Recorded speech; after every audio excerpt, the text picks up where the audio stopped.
মির্চি নিবেদন Friday classics. মদ্যপান, ধূমপান ও মাদক সেবন স্বাস্থ্যের পক্ষে ক্ষতিকর। বইটির সত্ত্ব আনন্দ পাবলিশার্স প্রাইভেট লিমিটেড কর্তৃক সংরক্ষিত। আচ্ছা দাদা, ষাঁড়ে তারা করেছিল তো একটু আস্তে আস্তে দৌড়লে না কেন? দেখো, শেক্সপিয়ার কিন্তু এই ব্যাপারে বলেছেন, দে স্টাম্বল দ্যাট রান ফাস্ট। তোমাকে ষাঁড়ে তাড়া করলে দেখবো কেমন শেক্সপিয়ারের উপদেশ মনে থাকে। সরস্বতী, আমি সব জানি। কিসের? সত্যি বলতো, তুই তার কথা ভাবছিলি না? কার কথা? কাউকে বলিস না কেমন? Frailty, thy name is woman. Sharadindu বন্দ্যোপাধ্যায়ের ১২৫তম জন্মবার্ষিকী উপলক্ষে মির্চি ফ্রাইডে ক্লাসিক্সের বিশেষ নিবেদন, তার লেখা গল্প দাদার কীর্তি। শরদিন্দু বন্দ্যোপাধ্যায়ের জন্ম ৩০শে মার্চ ১৮৯৯, মৃত্যু ১৯৭০ সালের ২২শে সেপ্টেম্বর। একাধারে যেমন তিনি ছিলেন গোয়েন্দা ব্যোমকেশ বক্সীর সৃষ্টিকর্তা, তেমনই লিখেছেন নানা ধরনের গল্প, উপন্যাস। আজ শুনবেন সেই গল্প উপন্যাস থেকে বাছাই করা একটি ছোট উপন্যাস, দাদার কীর্তি। দাদার কীর্তি কাহিনীটি শরদিন্দু বন্দ্যোপাধ্যায়ের প্রথম রচনা, ১৬ বছর বয়সে লেখা। লেখকের মৃত্যুর কয়েক বছর পরে তার কাগজপত্র পরীক্ষা করে দেখবার সময় এই উপন্যাসটির পাণ্ডুলিপির সন্ধান পাওয়া যায়। প্রেমের প্রায়শ্চিত্ত এই নামে কাহিনী লেখা শুরু হয়। পরে নাম বদল করে রাখা হয় দাদার কীর্তি। প্রথম বয়সে লেখা কতকগুলি গল্প, এমনকি কয়েকটি বিভিন্ন সাময়িক পত্রিকায় প্রকাশিত হওয়া সত্ত্বেও নিজের বিবেচনায় কাঁচা লেখা বলে শরদিন্দুবাবু কোনো গ্রন্থে যুক্ত করেননি। দাদার কীর্তি সম্বন্ধেও লেখকের মনে হয়তো এমন সংশয়ই ছিল। সেজন্য তিনি এটি প্রকাশ তো দূরের কথা, কোনরূপ সংশোধন বা পরিবর্তন পর্যন্ত করেননি। মারাঠি মাসিক পত্রিকা পুরুষার্থ, আত্মকথা সংখ্যা, ১৯৫৬ সালে দাদার কীর্তির উল্লেখ দেখা যায়। প্রথম জীবনের গল্প রচনা প্রসঙ্গে শরদিন্দুবাবু লিখেছেন, একবার গল্প লিখতে আরম্ভ করে আমার কেমন নেশা ধরে গেল। বহু গল্পের প্লট আমার মাথায় ঘুরত। একটি গল্প শেষ হওয়ার পূর্বেই অন্য গল্পের প্লট মাথায় আসত। একটি সম্পূর্ণ না করেই অন্য গল্পে হাত দিতাম এবং দ্বিতীয়টি শেষ করার পূর্বেই তৃতীয় গল্প মাথায় আসত। এভাবে বহু অসম্পূর্ণ গল্প জমে যায়। তার কোনো হিসেব নেই কিভাবে কি জানি লেখা সম্পূর্ণ হয়েছিল। উপন্যাসটির নাম দাদার কীর্তি। মির্চি ফ্রাইডে ক্লাসিক্সে শুনবেন শরদিন্দু বন্দ্যোপাধ্যায়ের লেখা কাহিনী দাদার কীর্তি। গল্প পাঠে আর্য জানা, প্রযোজনা ইঙ্কপট ক্রিয়েশনস।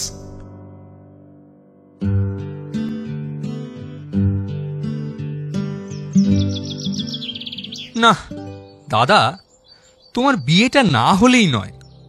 অভ্রভেদী গাম্ভীর্য রক্ষা করার জন্য দাদা টেবিলের উপর পা তুলে চেয়ারের ওপর কাত হয়ে বসলেন। আধ বোঝা চোখে দাদা বললেন, নিজের চরকায় তেল দে, বুঝলি? তেল আর পাবো কোথায়? তেল গুদমের চাবি যে মশায় হস্তগত করে রাখলেন। আরে তুমি না পার হলে আমার যে কোনো ভরসাই নেই। দাদার এত যত্নে পালন করা গাম্ভীর্যের বাঁধ ভেঙে গেল। তার আনন্দ আর ধরে না, কিন্তু আনন্দ নিজের মধ্যে রেখে দাদা বললেন, তোর তো বউ অনেকদিন আগে থেকেই ঠিক হয়ে আছে, তা তুই কেন আগেই বিয়ে করছিস না? আর সবটাতেই তো আমার থেকে এগিয়ে আছিস, বিয়ের বেলায় বা পিছিয়ে থাকবি কেন? দাদার শেষ কথাগুলোতে একটু গোপন অভিমানের জ্বালা ছিল। আমার এই দাদাটির একটু পরিচয় দেওয়া দরকার। ইনি শ্রী কেদারনাথ চট্টোপাধ্যায়, আমার খুড়তুতো ভাই। বয়সে আমার থেকে প্রায় ২.৫ বছরের বড়। বিয়ে পড়েন। পরীক্ষায় পরপর কয়েকবার ফেল করেছেন বলে আমি তাকে ছেড়ে যেতে বাধ্য হয়েছি। এখানে বলে রাখা উচিত যে পশ্চিমের কোন শহরে আমরা থাকি। না, পরিচয় গোপন করার জন্য শহরের নাম বললাম না। বাবা এখানে জেলা কোর্টে ওকালতি করেন। আমি তার দ্বিতীয় পুত্র। এখনো ছাত্রজীবন শেষ করিনি, কিন্তু বলতে গেলে প্রায় শেষের পথে। বলাই বাহুল্য, যে কলেজে পড়ি তা এখানকার স্থানীয় কলেজ। কাকাবাবু সেই মাইসোরে চাকরি নিয়ে পড়ে আছেন। দাদা এতকাল কলকাতায় মেসে থেকে কলেজে পড়াশোনা করছিলেন, কিন্তু 3 বার পরীক্ষা দেওয়ার পরও যখন সংবাদপত্রের পাশের তালিকায় তার নাম পাওয়া গেল না, তখন কাকাবাবু তাকে কলকাতার দূষিত জলহাওয়া থেকে দূরে নিয়ে যেতে ঠিক করলেন। কিন্তু মাইসোরে নিয়ে যাওয়া তার ইচ্ছে নয়। তাই বাবার তত্ত্বাবধানে দাদাকে সমর্পণ করে নিশ্চিন্ত হলেন। সেই থেকে, অর্থাৎ প্রায় 1.5 বছর ধরে দাদা এখানে থেকে পড়াশোনা করছেন। আমাদের দুজনের মধ্যে সম্বন্ধটা ঠিক যে বড় ভাই ছোট ভাইয়ের মতো নয়, তা বোধহয় এতক্ষণ নিশ্চয়ই বুঝেছেন। একেবারে খোলামেলা হাসি মজা ঠাট্টা ইয়ার্কি আমাদের মধ্যে সবসময় চলত। এখন দাদার পড়ার ঘরে বসে আমাদের কথাবার্তা হচ্ছিল। আমি বললাম, সেটি হচ্ছে না, তুমি চলবে খুঁড়িয়ে, আমায় নিয়ে যাবে উড়িয়ে, ইচ্ছে হবে প্রজাপতির মাথাটা দি গুড়িয়ে। আমার বিয়ে যখন পুরনো হয়ে যাবে তখন তুমি নতুন বিয়ে করবে, তা হবে না। জানো তো দাদা, দাম্পত্য জীবনে না উড়ে চলার চেয়ে খুঁড়িয়ে চলা ঢের বেশি লাভজনক। কিন্তু ভাই, বাবা যে বলেছেন পাশ না করতে পারলে। আরে দূর, কাকাবাবুর ওই এক কথা। পাশ করাটাই কি জীবনের একমাত্র পরমার্থ নাকি? মনে করো তুমি ইহজন্মে যদি পাশ নাই করতে পারো, তাহলে তোমার বিয়ে হবে না। যিনি তোমার জন্য আজন্ম শিব পুজো করছেন, তার সমস্ত ফুল বিল্লপত্র ব্যর্থ হয়ে যাবে। কি করব ভাই, উপায় নেই। উপায় নেই? আলবাত আছে। দাদা চেয়ার থেকে পা নামিয়ে আমার দিকে তাকিয়ে বললেন, দেখ সন্তোষ, চিরকালই আমি তোর বুদ্ধির পক্ষপাতী। এ কথা স্বীকার করতেই হবে যে সাধারণের চেয়ে তোর বুদ্ধি ঢের বেশি। আমারও তাই মনে হয় বটে। কিন্তু কি করবি বলতো? বলতে বলতে আমার মুখে একটু হাসি দেখে তিনি হতাশ হয়ে বললেন, কিন্তু তুই সত্যি বলছিস তো, নাকি শুধু ঠাট্টা হচ্ছে? আমি কখনো তোমার সঙ্গে ঠাট্টা করি? আচ্ছা, কি করা যায় বলতো? জ্যাঠাইমাকে গিয়ে বল। না না না না, জ্যাঠাইমাকে বললে হবে না। মাকে এই বলে চিঠি লিখি যে আমার এ পৃথিবীতে আর থাকবার ইচ্ছে নেই, আমি সন্ন্যাসী হয়ে বেরিয়ে যাব। যদি ধুর, পাগল বলবে যে। আমি উপায় করতে পারি, যদি একটা কথা তুমি আমায় বলো। কি কথা? না, সে তুমি বলবে না। বলবো বলবো, তুই বল না কি কথা। আমি উপায় করতে পারি, যদি তুমি আমায় বলো কাকে বিয়ে করবার জন্য তোমার এত আগ্রহ। দূর শুয়ার। বলে আনন্দের সঙ্গে লজ্জা লুকিয়ে রাখার জন্য দাদা ঠোঁটে কামড় বসিয়ে মাথা নিচু করে রইলেন। শুয়ার, ছুঁচো, রাস্কেল প্রভৃতি আখ্যাগুলো দাদা খুব আদরের সঙ্গে বকাবকির সময় ছাড়া ব্যবহার করতেন না। ভাবগতিক দেখে বুঝলাম গৌতিক ভালো নয়। দাদা একটু শৌখিন প্রকৃতির লোক। হঠাৎ শৌখিন রকম একটা প্রেমে পড়ে যাওয়া তার পক্ষে কিছুমাত্র বিচিত্র নয়। তাহলে আর কি করা হবে? তুমি এই তুচ্ছ কথাটা বলে আমায় বিশ্বাস করতে পারো না, আর আমি তোমার জন্য উপায় করব, আমার বয়ে গেছে। নকল রাগ দেখিয়ে আমি মুখ ফিরিয়ে নিলাম। দাদার উভয় সংকট, তার মুখের বিচিত্র ভাব বিকাশ দেখে আমার পেটে হাসি যত ঠেলে ঠেলে আসছিল, আমি বাইরে ততই গম্ভীর হয়েছিলাম। মাছ টোপ গিলল। টোপ গিলবার জন্য ছটফট করছিল। কিছুক্ষণ চুপ করে থেকে দাদা বলল, ভাই ভাই, তুই যদি কাউকে না বলিস। বলবো না। না, তুই বলে ফেলবি। আরে না গো না, এইমাত্র তো তুমি স্বীকার করলে যে তোমাদের চেয়ে আমার বুদ্ধি বেশি। তোমার কম বুদ্ধির চাপ ঠেলে যখন কথাটা প্রকাশ হয়নি, তখন আমার বেশি বুদ্ধির বস্তার তলায় পড়ে ওটা চিরতরে সমাধিস্থ হবে যেন। না ভাই, তুই কিন্তু রাগ করবি। দেখো, রাগ জিনিসটা না ভগবান আমায় কম দিয়েছেন, সেজন্য আমি দুঃখিত। আমি শপথ করে বলছি রাগ করব না। এমনকি তুমি যদি আমার ভবিতব্যা শ্রীমতী বিনা পানিকেও বিয়ে করতে চাও, তাহলেও করব না। হয়েছে? দাদা বোধহয় সম্বন্ধের আগে থেকেই আমার ভবিষ্যৎ গৃহিণীকে ছোট ভাইয়ের বউ বলেই মনে করতেন।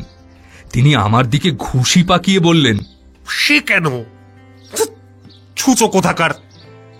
আহা, তার বড় এক বোন আছে, জানিস তো?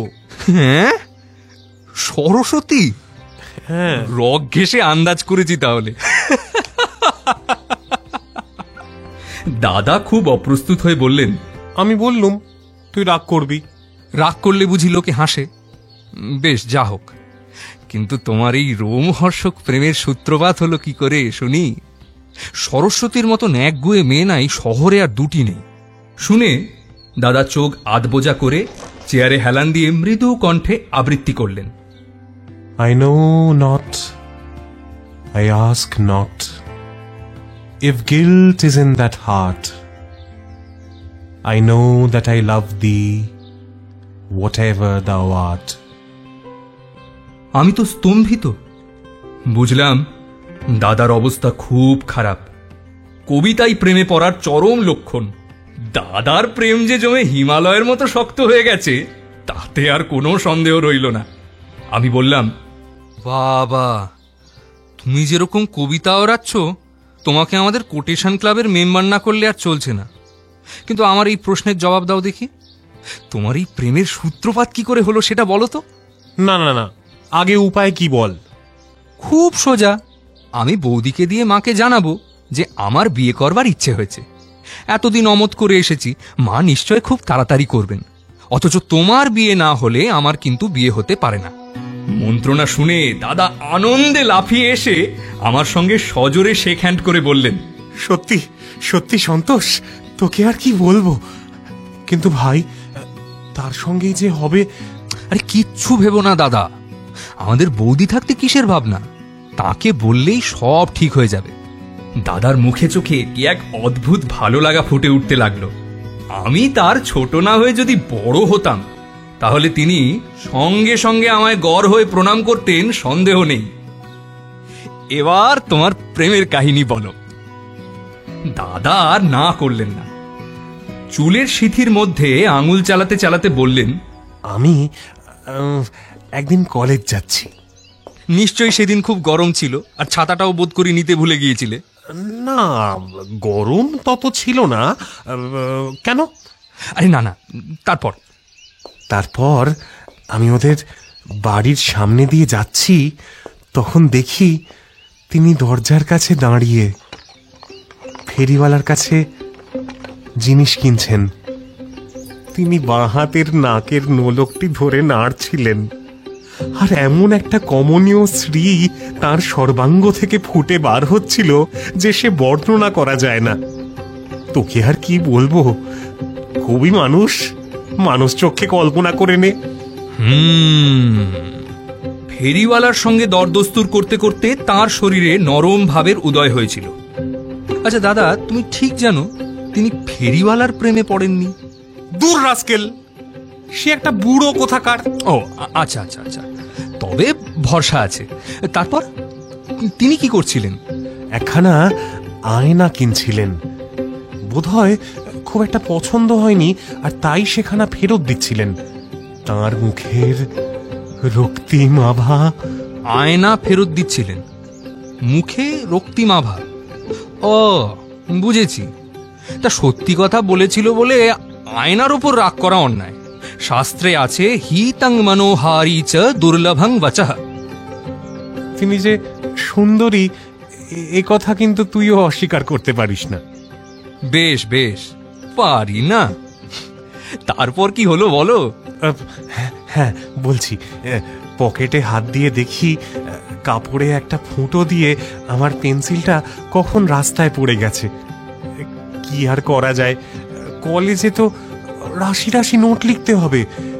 তো মানিব্যাগ থেকে 2 পয়সা নিয়ে তক্ষুনি ফেরিওয়ালা বেটার সামনে গিয়ে হাজির হলাম। হ্যাঁ, বলো কি? যা বলছি। তিনি তো ভয়ে একেবারে দাঁড়িয়ে রইলেন। ও, ভয় পেয়ে দাঁড়িয়েই রইলেন? হ্যাঁ, নিমেষের জন্য। আমাকে তিনি নিশ্চয়ই আগে দেখে থাকবেন, তাই হঠাৎ চিনতে পেরে একেবারে তিনি থ হয়ে দাঁড়িয়ে রইলেন। মুখ দিয়ে কোনো কথা সরছে না। পরক্ষণেই আর রক্তিম মুখে, মুহূর্তের মধ্যে আমার দিকে চট করে তাকিয়ে তিনি সেখান থেকে তাড়াতাড়ি চলে গেলেন। দাদা, তুমি গোড়াতেই ব্যাপারটাকে যেরকম করে ফাঁসিয়ে দিয়েছ, তাতে তোমার বিশেষ ভরসা আছে বলে বোধ হচ্ছে না। সরস্বতী এমন মেয়েই নয় কারুর এতটুকু ত্রুটি সে কখনো সহ্য করতে পারে না। সত্যি তোমার জন্য বড্ড ভাবনা হচ্ছে জানো।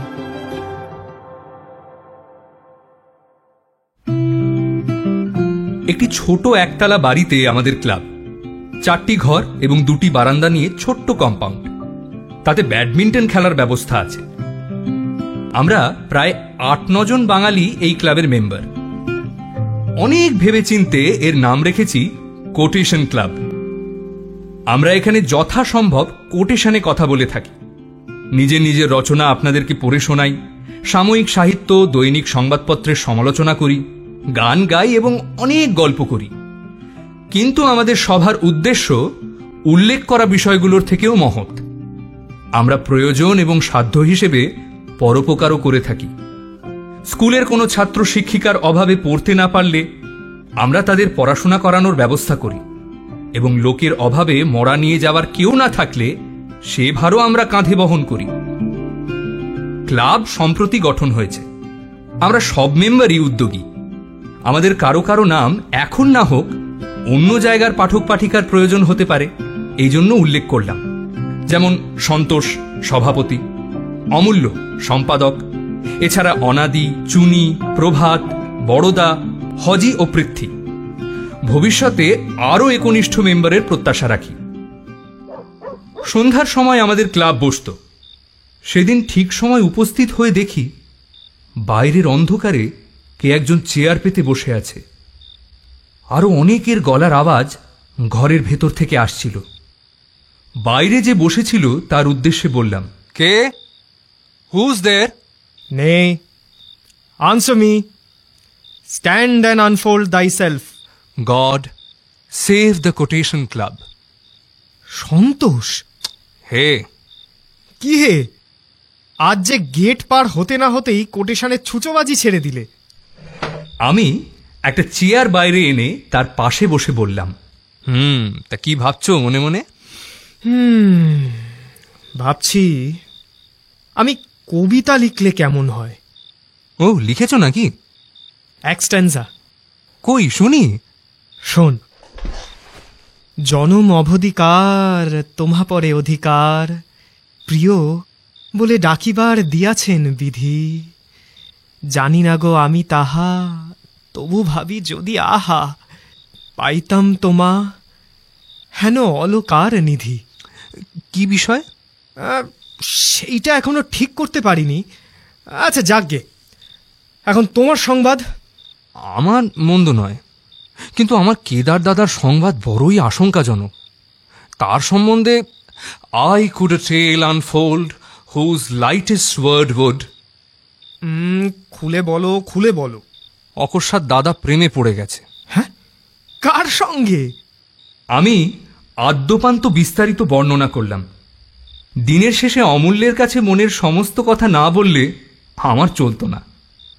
তার সঙ্গে আমার বন্ধুত্ব অবিচ্ছেদ্য। সে শুনে কিছুক্ষণ চুপ করে রইল, তারপর বলল, একটা কাজ করলে হয়। কি কাজ? বলবো? বলো না। তোমার দাদা যেরকম বোকা, বুঝতেও পারবে না যে এর মধ্যে কোনো কারচুপি আছে। তার উপর দেখো, কোটেশন ক্লাবের উদ্দেশ্যে শুধু পঞ্চমুখ হয়ে কথা কওয়া নয়। আমাদের ক্লাবের প্রতিষ্ঠাই হচ্ছে পরিত্রাণায় সাধুনাং বিনাশায় চ দুষ্কৃতম। তোমার কেদার দাদা যদি এ সময় প্রেম চর্চায় মনোনিবেশ করে, তাহলে নিশ্চয় যেন এবার সে পরীক্ষায় কিন্তু কার্যত স্থিতিশীলতার পরিচয় দেবে। আমাদের উচিত হচ্ছে তাকে ফিরিয়ে আনা। হ্যাঁ, কিন্তু ভাই, বিয়ে তো একদিন সকলকেই করতে হবে। আমি কি তাতে না বলেছি? বিয়ে করে স্ত্রীর সঙ্গে অনর্গল প্রেম করো, যা লোকে আবহমান কাল করে এসেছে। কিন্তু এ কি, বিয়ের আগেই প্রেম? সত্যি কথা বলবো ভাই, এরকম সাহেবিয়ানা আমার সহ্য হয় না। যে লোক বিয়ে করবার আগেই কোনো মেয়েকে ভালোবাসে অথবা মনে করে ভালোবাসি, আমি বলি তার হৃদয়ে দুর্বল, নিজের মনের ওপর তার শাসন নেই। শক্তি আছে তার হৃদয়ে যে নিজের স্ত্রীকে মনের মতো করে নিয়ে ভালোবাসতে পারে। কিন্তু কেদারের মতো লোকের পক্ষে যে গোঁপ উঠে অবধি প্রেমের নেশায় বিভোর হয়ে আছে, পাঠ্যাবস্থায় বিয়ে করা অত্যন্ত ক্ষতিকর। তারপর মনে করো তোমরা খিতিনবাবুর কাছে প্রস্তাবটা উপস্থিত করলে। তিনি যদি বলে বসেন, আমি ওই 3 বছর ফেল করা ছেলেকে মেয়ে দেব না, কি দেখেই বা দেবেন? খিতিনবাবুর মতো বুদ্ধিমান লোক টাকা দেখে কখনোই মেয়েকে জলে ফেলে দেবেন না। আর চেহারার কথা যদি বলো, ওইটাই তোমার দাদার আছে। চেহারায় পেট ভরে না। 20 শতাব্দীতেও পুরুষের রূপ অর্থকারী নয়। এই যে তোমার সঙ্গে উনি এক মেয়ের বিয়ে দিতে চাইছেন, সে কেবল তোমার রূপ দেখে নয়, তোমার মতো বিদ্বান, মেধাবী, সুবোধ পাত্র। থাক থাক থাক, আর প্রশংসায় কাজ নেই। সুবোধই বটে। মারামারি, গুন্ডামি এবং ফুটবলে যে সুনাম কিনে রেখেছি। সে কি কম নাকি? কজন লোকের গুন্ডামি মারামারি করবার সাহস আছে? হ্যাঁ, বিশেষত বাঙালির। করুক না দেখি কেদার। কিন্তু যাক, ওসব বাজে কথা। তুমি যদি উপস্থিত কেদারের প্রেমের প্রতিকার করতে রাজি না হও, আমি একাই করব। না, আমি রাজি আছি, কিন্তু দেখো কথাটা যেন জানাজানি না হয়। পরদিনই আমরা 2 বন্ধুতে কাগজ কলম নিয়ে নিভৃতে বসে গেলাম। অনেক তর্ক, অনেক কাটাকুটির বাধা ভেদ করে আমাদের কবিতা প্রবাহ চলল। জনম অবধিকার তোমা পরে অধিকার, প্রিয় বলে ডাকিবার দিয়াছেন বিধি। জানি না গো আমি তাহা, তবু ভাবি যদি আহা, পাইতাম তোমা হেন অলকার নিধি। তোমার বিহনে শুধু প্রাণ মোর করে ধুধু, যেন গো সিক্তাময় নিদারুণ মরু। আমি বললাম, এবার মরুর সঙ্গে কি মেলানো যায়? অমূল্য ভাবতে ভাবতে বলল, গরু মরু। আমি হেসে বললাম, থাক, হয়েছে। শুনিবীর ছায়াদানে জুড়াও কাতর প্রাণে, তুমি এ সাহারা মাঝে সুশীতল তরু। যাই বলো, এর চেয়ে তুমি এ সাহারা মাঝে একমাত্র গরু ঢের ভালো শোনাতো। মানে হতো কই? মানে হতো না?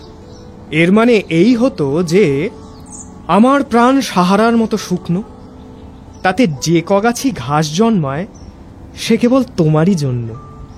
অন্য কোনো গরু সে ঘাস খেতে পায় না। এইভাবে মোটামুটি ছোট কবিতা শেষ হলো। তারপর একখানি এসেন্সের গন্ধে ভরপুর গোলাপি চিঠির কাগজে লাল কালি দিয়ে লেখা হলো। চিঠি লেখা শেষ হলে আমি বললাম, অমূল্য, একবার ফিলিং দিয়ে পড়ো তো, দেখি কেমন শোনায়। অমূল্য হরবোলা। সে মেয়েলি কণ্ঠে চিঠি পড়তে আরম্ভ করল। জন্ম অবধিকার তোমা পরে অধিকার, প্রিয় বলে ডাকিবার দিয়াছেন বিধি। জানি না গো আমি তাহা, তবু ভাবি যদি আহা, পাইতাম তোমা হেন অলকার নিধি। তোমারও বিহনে শুধু প্রাণ মোর করে ধুধু, যেন গো সিক্তাময় নিদারুণ মরু। শনিবীর ছায়া দানে জুড়াও কাতর প্রাণে, তুমি এ সাহারা মাঝে সুশীতল তরু। প্রাণেরও গোপন কথা প্রকাশিছে ব্যাকুলতা, বাহির হইতে মায়া মোহ পরিহরি।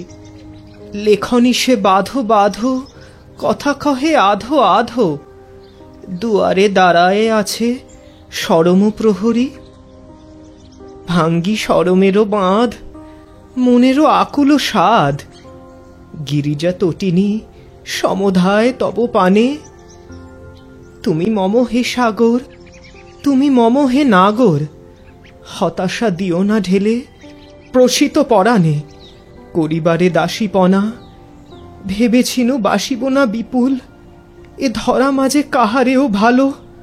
আধারে একটি দ্বীপ আকাশে চাঁদের টিপ সম তুমি এ হৃদয়ে করিয়াছ আলো।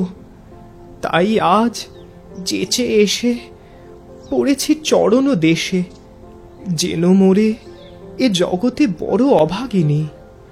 নয়নে কিসের জ্বালা, হৃদয়ে বিষের জ্বালা, কানে বাজে সকরুণ হতাশ রাগিনী।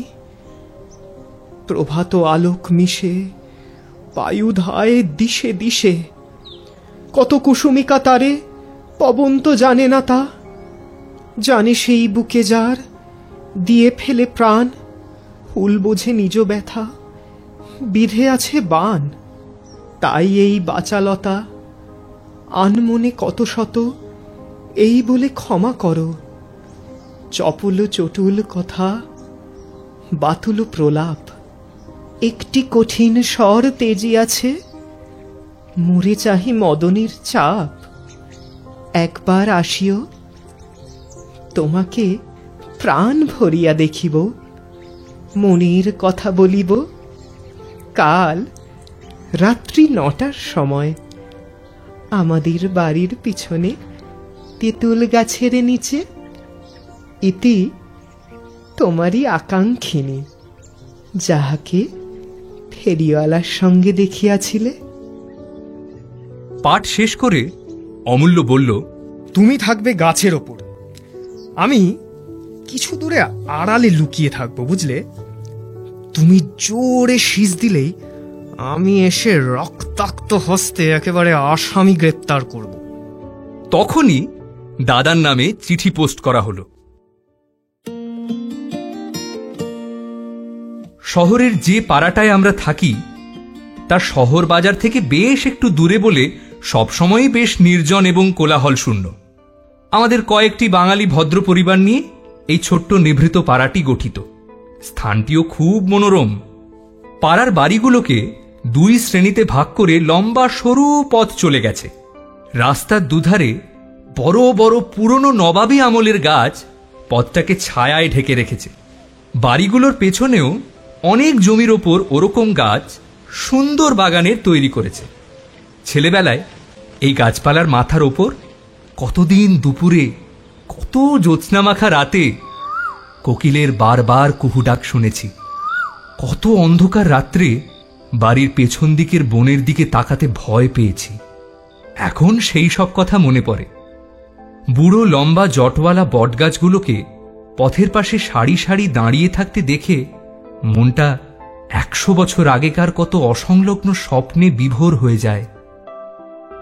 বাড়ির পেছনে ফাঁকা জমি পড়ে থাকায় আর কিছু না হোক বাড়ির মেয়েদের খুব সুবিধে হয়েছিল। তারা স্বচ্ছন্দে সব সময় এবাড়ি ওবাড়ি যাতায়াত করতে পারতেন। এবার আমাদের অত্যন্ত ঘনিষ্ঠ একটি পরিবারের পরিচয় দেব। ক্ষিতীন্দ্রবাবু আগে সাব জজ ছিলেন।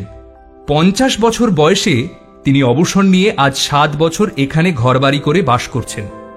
আমাদের বাড়ির কয়েকখানা বাড়ি পরেই তার বাড়ি। ক্ষিতীন্দ্রবাবুর এক ছেলে অনিল, সেই বড়।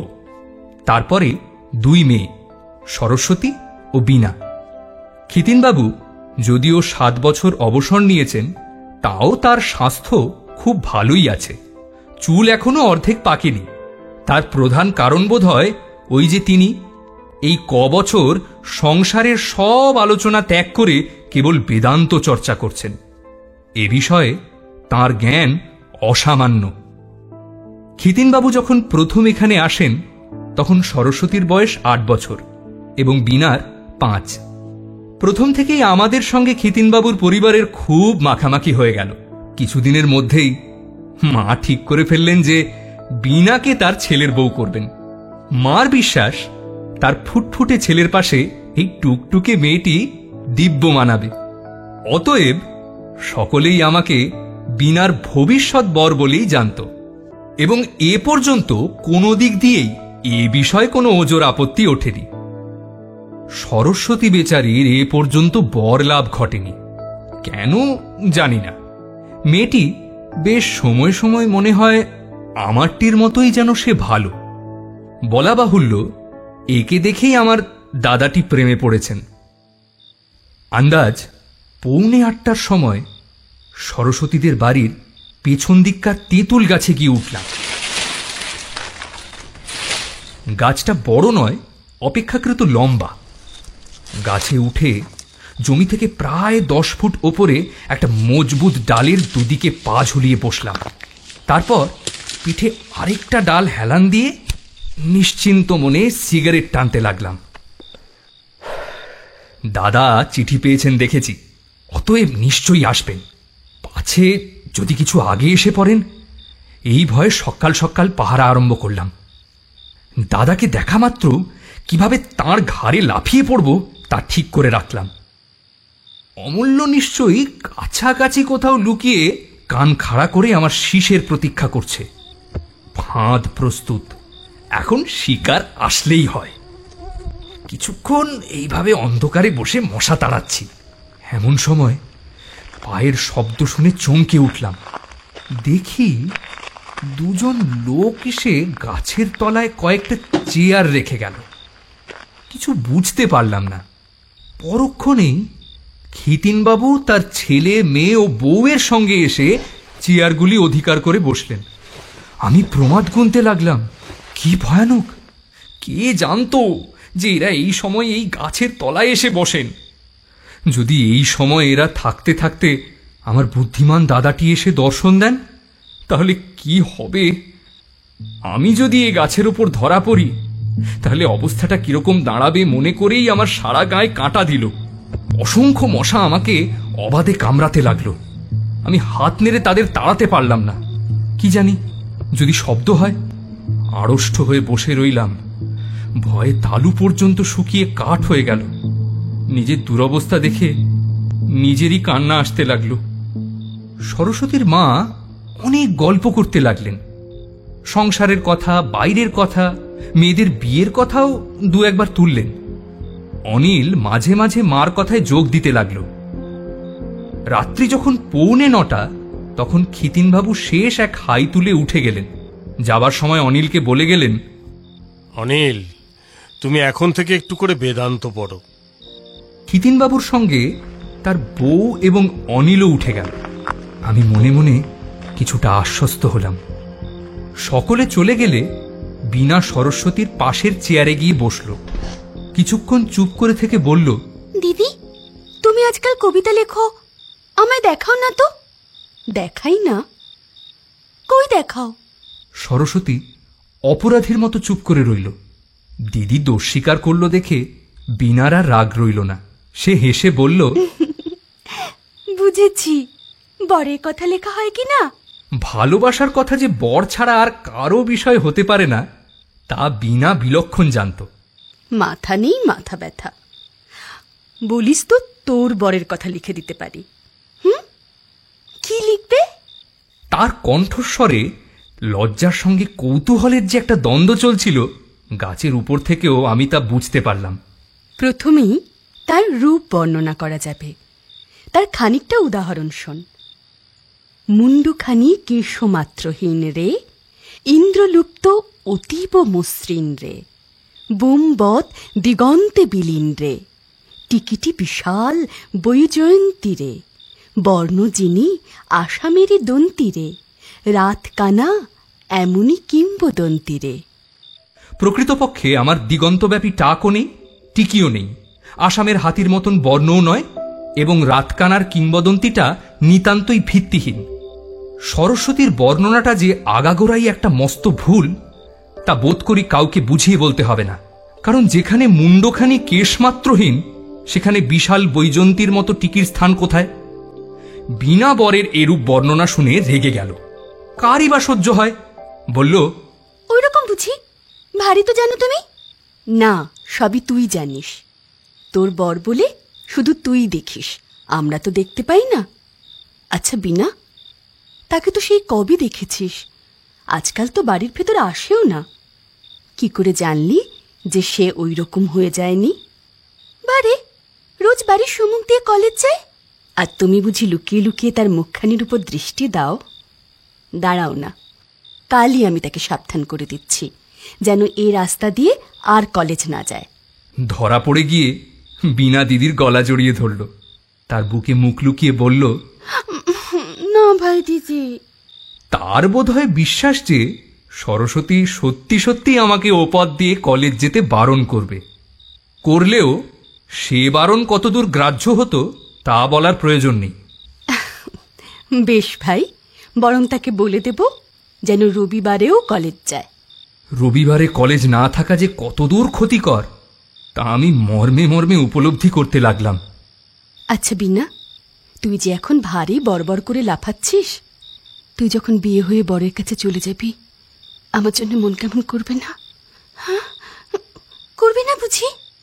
একটু আগের হাসি মাখা চোখ যে জলে টলটল করছে, রাত্রির অন্ধকারেও তা আমার কাছে গোপন করতে পারল না।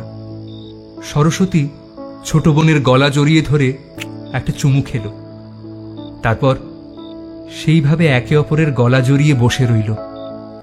তাদের মনের মধ্যে যে গভীর ভালোবাসার স্রোত বইছিল, কথা বলে কেউ তাতে বাধা দিল না।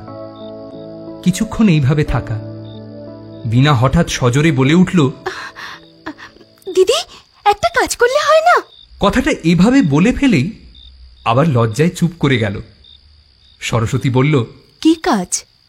তুমি যদি ও দাদাকে, ওই যে যিনি নতুন এসেছেন, তাকে বিয়ে করো, তাহলে কিন্তু তাহলে কিন্তু তোমার মুন্ডু। তুই ভারী বোকাবি না? কেন দিদি, দেখতে তো মন্দ নয়, তোর বরের চেয়ে ভালো। কথাটা বিনা স্বীকার করল কিনা জানি না, কিন্তু বলল, তবে কেন বিয়ে করো না? আমাদের সূর্যুয়া চাকরও তো তোর বরের চেয়ে দেখতে ভালো, তবে তাকেই বিয়ে করি না কেন?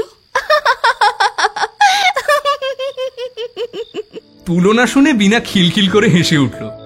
যতই তার সূর্যুয়া চাকরের চ্যাপ্টা নাক, বিরাট কোপ এবং আলুচেরা চোখ মনে পড়তে লাগলো, ততই তার হাসি বাড়তে লাগলো। শেষে অনেক কষ্টে হাসি থামিয়ে একটু স্থির হয়ে বলল, না দিদি, তোমায় ওকে বিয়ে করতেই হবে, তাহলে কেমন আমরা একসঙ্গে থাকবো? আমার কিন্তু ধৈর্যচ্যুতি ঘটছিল।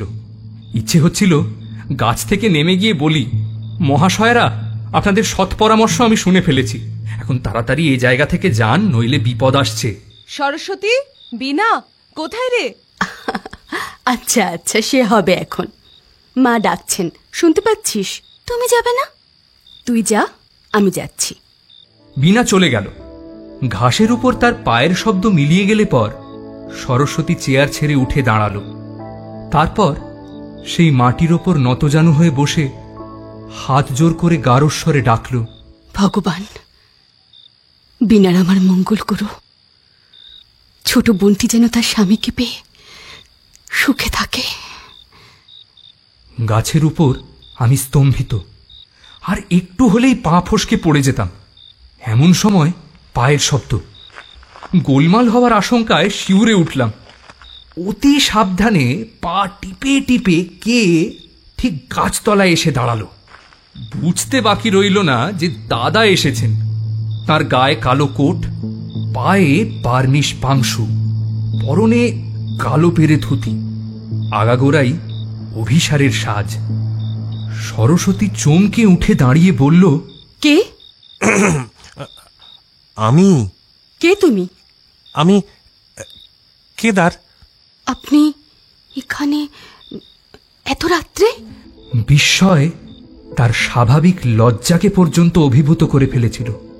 দাদা দ্বিধাকম্পিত স্বরে বললেন, কেন? তুমি, আপনি আপনি আমায় ডাকেননি? আমি আপনাকে? তবে এ চিঠি কার? চিঠি দেখি। বলে সরস্বতী এগিয়ে গিয়ে দাদার হাত থেকে চিঠিখানা নিয়ে নিল। একটু দাঁড়িয়ে কি ভাবল, তারপর চিঠি নিয়ে ধীরে ধীরে চলে গেল। দাদা দাঁড়িয়ে রইলেন। আমার অবস্থা দাদার অপেক্ষাও শোচনীয়, যেহেতু আমি গাছের ওপর। হাত আলগা হতেই গাছের ডাল ছেড়ে গেল। আমি পড়ে যাচ্ছিলাম, হঠাৎ মনে হলো পড়াটা ভালো দেখায় না, তাই পড়ে যাওয়াটাকে এড়িয়ে লাফিয়ে দাদার ঘাড়ের ওপর পড়লাম। দাদা সবেগে আমাকে ঠেলে ফেলে ছুটলেন, কিন্তু তখনই চেয়ারে লেগে আছাড় খেলেন। গড়াতে গড়াতে উঠে আবার ছুটলেন। এবার ভাগ্যের পরিহাস আরো নির্মম। একটা দেয়াল তোলার জন্য খানিকটা কাদা তৈরি করা ছিল। দাদা সেই কাদায় পড়ে গড়াগড়ি খেলেন, কিন্তু তাতেও তার পালানোর ইচ্ছে কমল না। কাদা ছেড়ে উঠে তাড়াতাড়ি পালিয়ে গেলেন। অমূল্য শব্দ শুনে এসে পড়েছিল।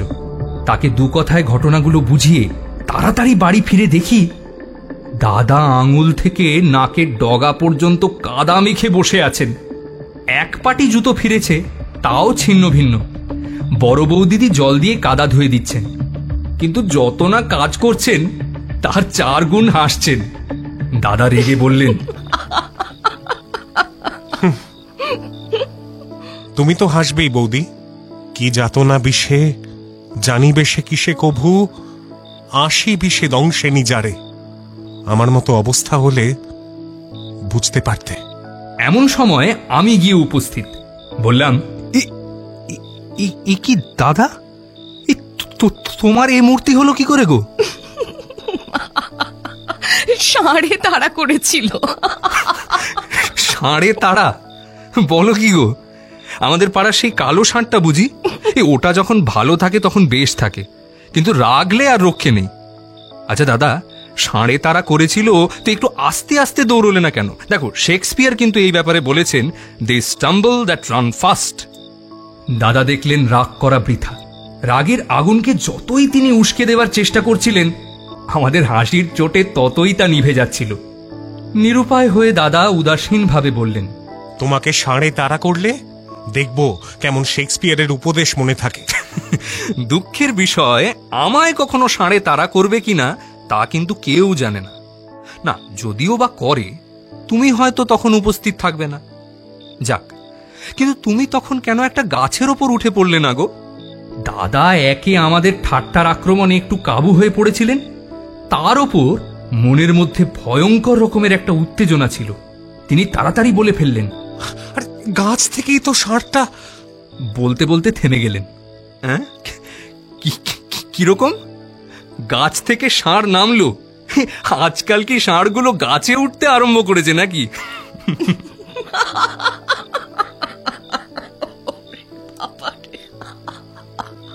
বৌদিদি কিন্তু এতক্ষণে হেসে মাটিতে লুটিয়ে পড়েছিলেন। দাদা বেফাস কথাটা বলে ফেলে বিষম বিপদে পড়েছিলেন। তার সারা শরীরে ঘোর অস্বস্তির লক্ষণ সব স্পষ্ট হয়ে উঠছিল। তোয়ালে দিয়ে গা মুছতে মুছতে বৌদিদির উদ্দেশ্যে বললেন, তোমরা হাসিয়া বহিয়া চলিয়া যাও, কুলুকুলু কল নদীর স্রোতের মতো। কৌতুক ছুটা উছলিছে চোখে মুখে, শুধু হাসতেই জানো। কেবল চালাকি করতেই পারো। হ্যাঁ, বাস্তব জগতের অভিজ্ঞতা তো আর কিছুই হলো না। বলতে বলতে চলে গেলেন। রাত্রে বিছানায় শুয়ে যখন ঘটনাটি আগাগোড়া আলোচনা করে দেখলাম, তখন ব্যাপার বড় মজার বলে মনে হলো না। একজনকে জব্দ করতে গিয়ে ঘটনাচক্রে আমরাই জব্দ হয়ে গেলাম। এখন ঘোর সংকট। সরস্বতী সেই কাল্পনিক প্রেম কবিতা পড়ে যদি ঘুণাক্ষরে জানতে পারে যে এটা আমার কাজ, তাহলে অনর্থ ঘটবে। দাদা এ কলঙ্ক হতে উদ্ধার পেলেও পেতে পারেন, কিন্তু আমার নিষ্কৃতি নেই। দুশ্চিন্তায় আমার মাথার ভেতরটা আগুন হয়ে উঠল, কিন্তু আত্মরক্ষার কোনো উপায় খুঁজে পেলাম না। ছি ছি, করেছি কি? একটি কুমারী মেয়ের সর্বনাশ করতে বসেছি। এখন যদি এই কথা কোনো ক্রমে প্রকাশ হয়ে পড়ে, লোকে কি মনে করবে? মুখে কিছু বলুক বা না বলুক, মনে মনে নিশ্চয়ই ভাববে যে সরস্বতী সত্যিই দাদাকে চিঠি লিখেছিল। এখন দুর্নামের ভয় স্বীকার করছে না, অথচ সে বেচারি নিষ্পাপ। আমি এই অপরাধের জন্য নিজেকে ক্ষমা করতে পারলাম না। নিজের নির্বুদ্ধিতার উপর অভিসম্পাত কামনা করে সমস্ত রাত আমার ঘুম হল না।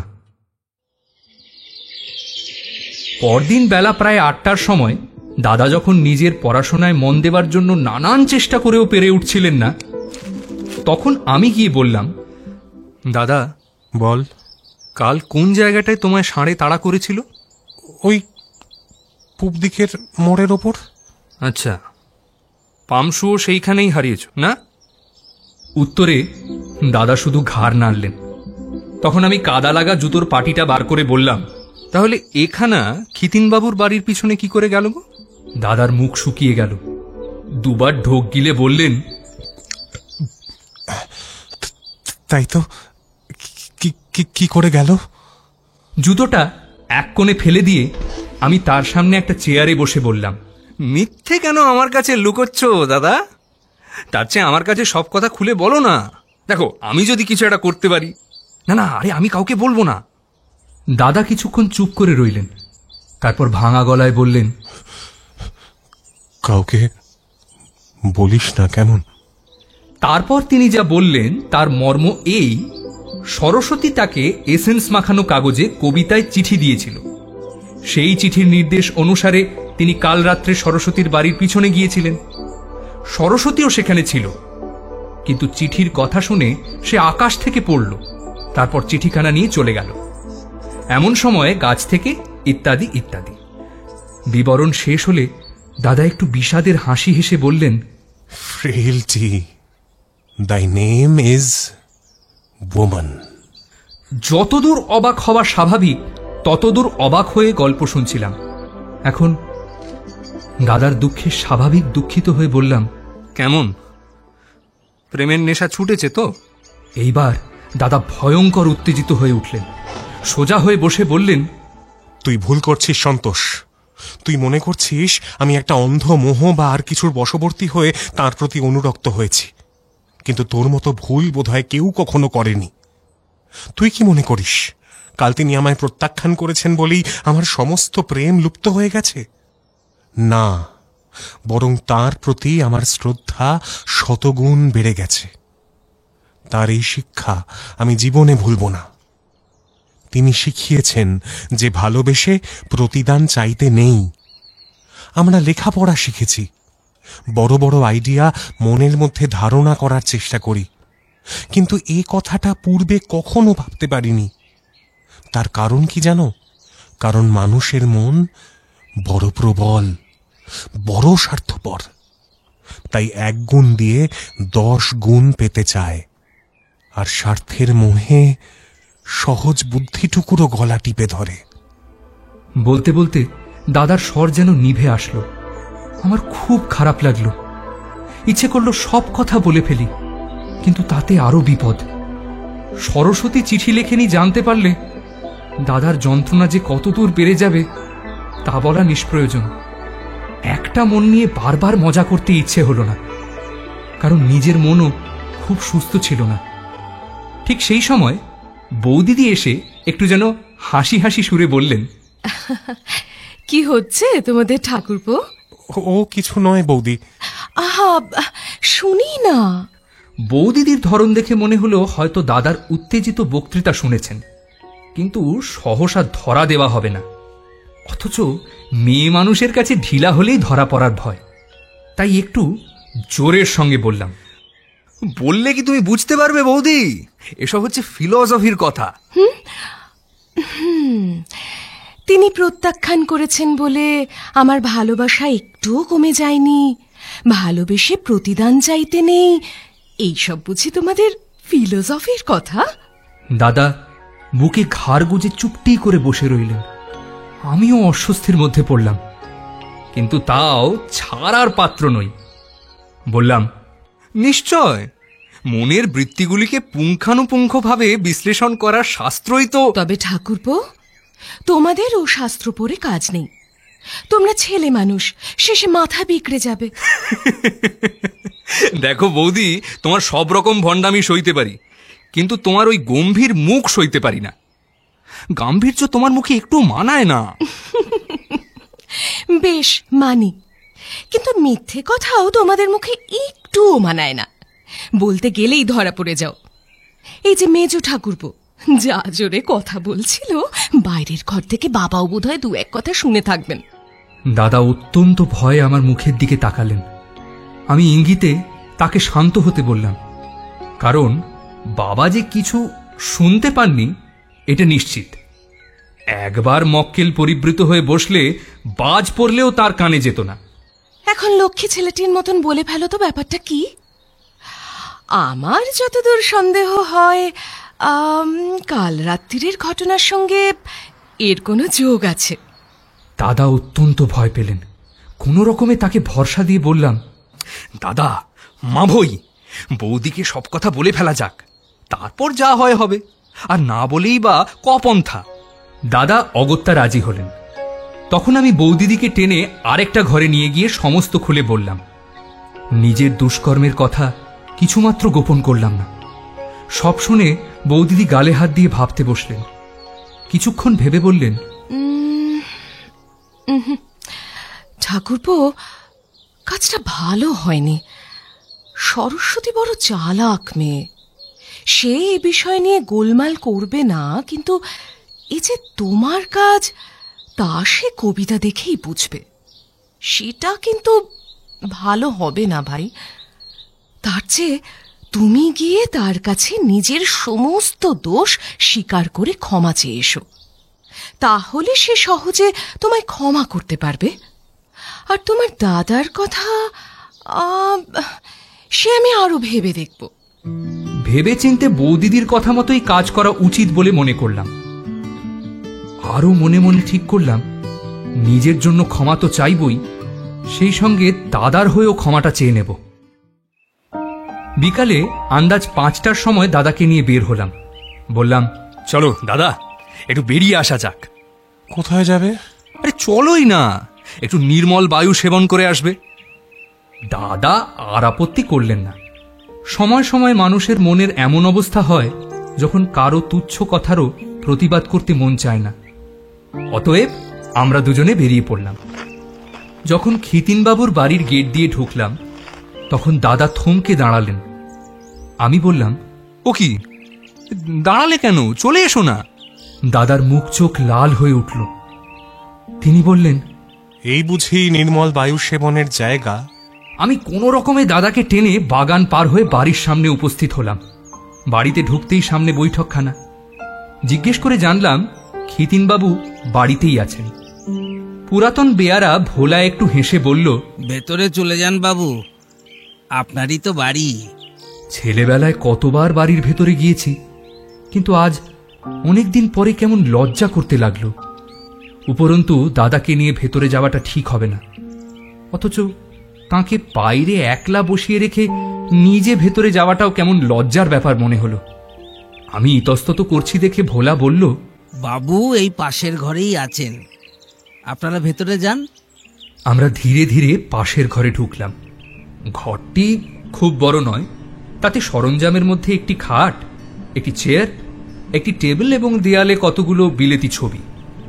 প্রকৃতপক্ষে ঘরখানা খিতিনবাবুর দিবানিদ্রার জন্য, তবে অতিথি বন্ধু বান্ধব এলে সচরাচর এই ঘরটি তাদের নির্দিষ্ট হয়ে থাকে।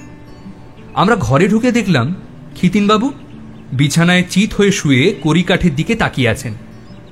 মাথার কাছে একটি পকেট ঘড়ি পেঁচানো চেনের মধ্যে থেকে টিক টিক শব্দ করছে। বিছানার ওপরেই কতগুলো ইংরেজি ও সংস্কৃত বই ইতস্তত ছড়ানো। একটি বই খোলা অবস্থায় তার বুকের উপর পড়ে আছে। লক্ষ্য করে দেখলাম সেটির নাম বেদান্ত বারিধি কর্ণধার। ঘরে অন্য কোনো জনপ্রাণী ছিল না, কেবল একটা মাছি খিতিনবাবুর উরুর উপর বসে কোনো এক অনাগত শত্রুর উদ্দেশ্যে তাল ঠুকে লাফালাফি করছিল। হঠাৎ তার বৈদান্তিক অনুশীলনে বাধা দিয়ে না ভেবে চিনতে কিছু ভুল করলাম কিনা ভাবছি। এমন সময় খিতিনবাবু কড়িকাঠ থেকে দৃষ্টি নামিয়ে আমাদের দিকে তাকালেন। আমাকে দেখে উঠে বসে বললেন, সন্তোষ না? এসো এসো এসো। ইনি কে? দাদাকে তিনি আগে অন্তত 100 বার দেখে থাকবেন, তাও এমন প্রশ্ন করায় দাদা অত্যন্ত ভেঙে পড়লেন। দার্শনিকের স্মৃতির উপর বিশেষ আস্থা না থাকায় খিতিনবাবু যে আমাকে চিনতে পেরেছেন এজন্য মনে মনে আশ্বস্ত হলাম। বললাম, ইনি আমার খুড়তুতো দাদা শ্রী কেদারনাথ চট্টোপাধ্যায়। কেন, একে তো আপনি অনেকবার দেখেছেন। খিতিনবাবু স্বপ্নের মতো ঘোর আচ্ছন্নে দাদার দিকে তাকিয়ে বললেন, তা হবে। তারপর অনেকক্ষণ কোনো কথা হলো না। আমার মনে হলো খিতিনবাবু চুপি চুপি আবার বেদান্ত বারিধিতে ডুবে গিয়েছেন। আমরা দুটি প্রাণী যে তার সামনে বসে আছি তার স্বচ্ছন্দে ভুলে যেতে একটুও দ্বিধা করেননি। আমি একটু জোরে কেশে ইতস্তত করে বললাম, আমি না একটু সরস্বতীর সঙ্গে দেখা করতে এসেছি। ও, সরস্বতী বাড়ির মধ্যে আছে? সরস্বতীর বাড়ির মধ্যে থাকা সম্বন্ধে আমারও কোনো সন্দেহ ছিল না। আমি ভেবেছিলাম আমার উদ্দেশ্য জেনে খিতিনবাবু আমায় ভেতরে যাওয়ার একটা ব্যবস্থা করে দেবেন, কিন্তু সেরকম কোনো লক্ষণই না দেখে অগত্যা একাই উঠলাম। সরস্বতীর সঙ্গে দেখা করব শুনে দাদা অত্যন্ত আড়ষ্ট হয়ে বসেছিলেন। তাকে বললাম, একটু বসো, আমি এই এক্ষুনি আসছি। বাড়ির ভেতরে পা দিয়েই দেখি সামনে সরস্বতী। সে আমাকে দেখেই থমকে দাঁড়িয়ে হাসি মুখে বলল, এ কি সন্তোষদা, কতদিন পরে, ভালো আছো তো? তো তোমাকে দেখতে এলুম। আর কাউকে নয় তো? আমাকে তোমার ঘরে নিয়ে চলো, আমার একটু কথা আছে। চলো। সরস্বতী চলো বলে আমাকে তার ঘরে নিয়ে গেল। তারপর ঘরের দরজা ভেজিয়ে দিয়ে একখানা চেয়ারে বসে বলল, কি কথা? আমি অপরাধীর মতো তার সামনে দাঁড়িয়ে রইলাম। অবশেষে বললাম, সরস্বতী, মানে আমি তোমার কাছে ক্ষমা চাইতে এসেছি। ক্ষমা? কেন বলো তো? আজকাল বড় বেশি কবিতা লিখছো, সেই জন্যে?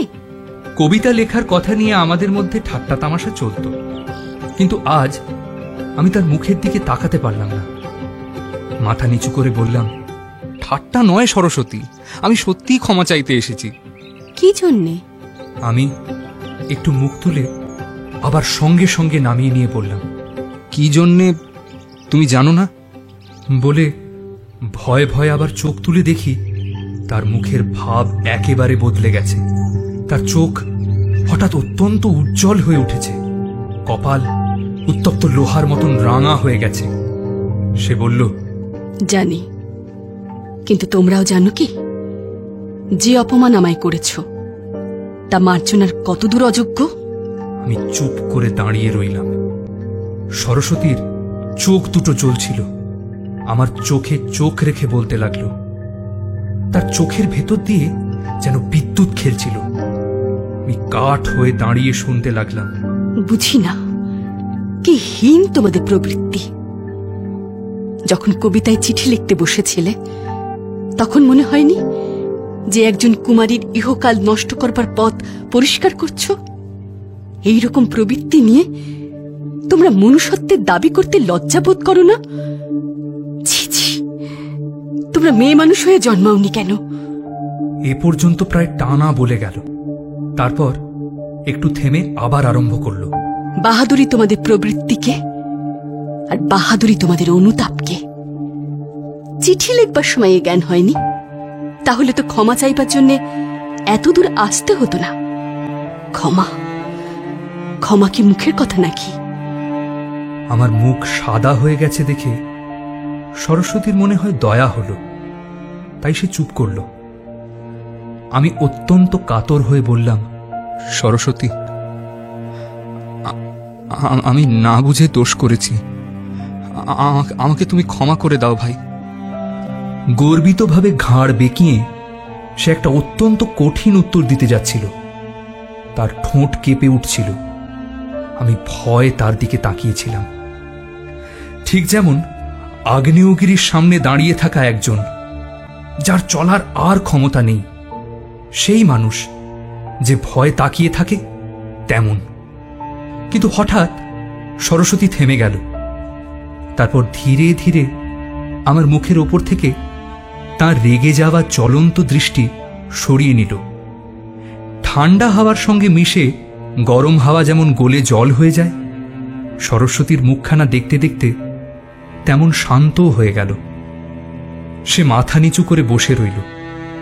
তার কপালে ছোট ছোট ঘামের রেখা ফুটে উঠল।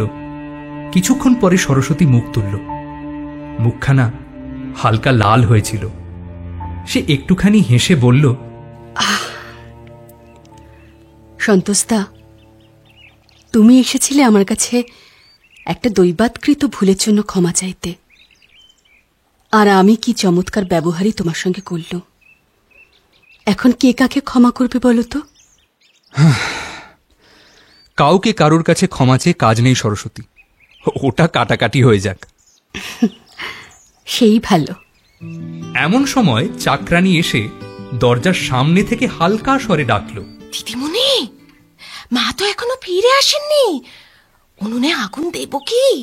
মোক্ষদা, ভেতরে আয় না। মোক্ষদা দরজা ঠেলে ভেতরে এলো।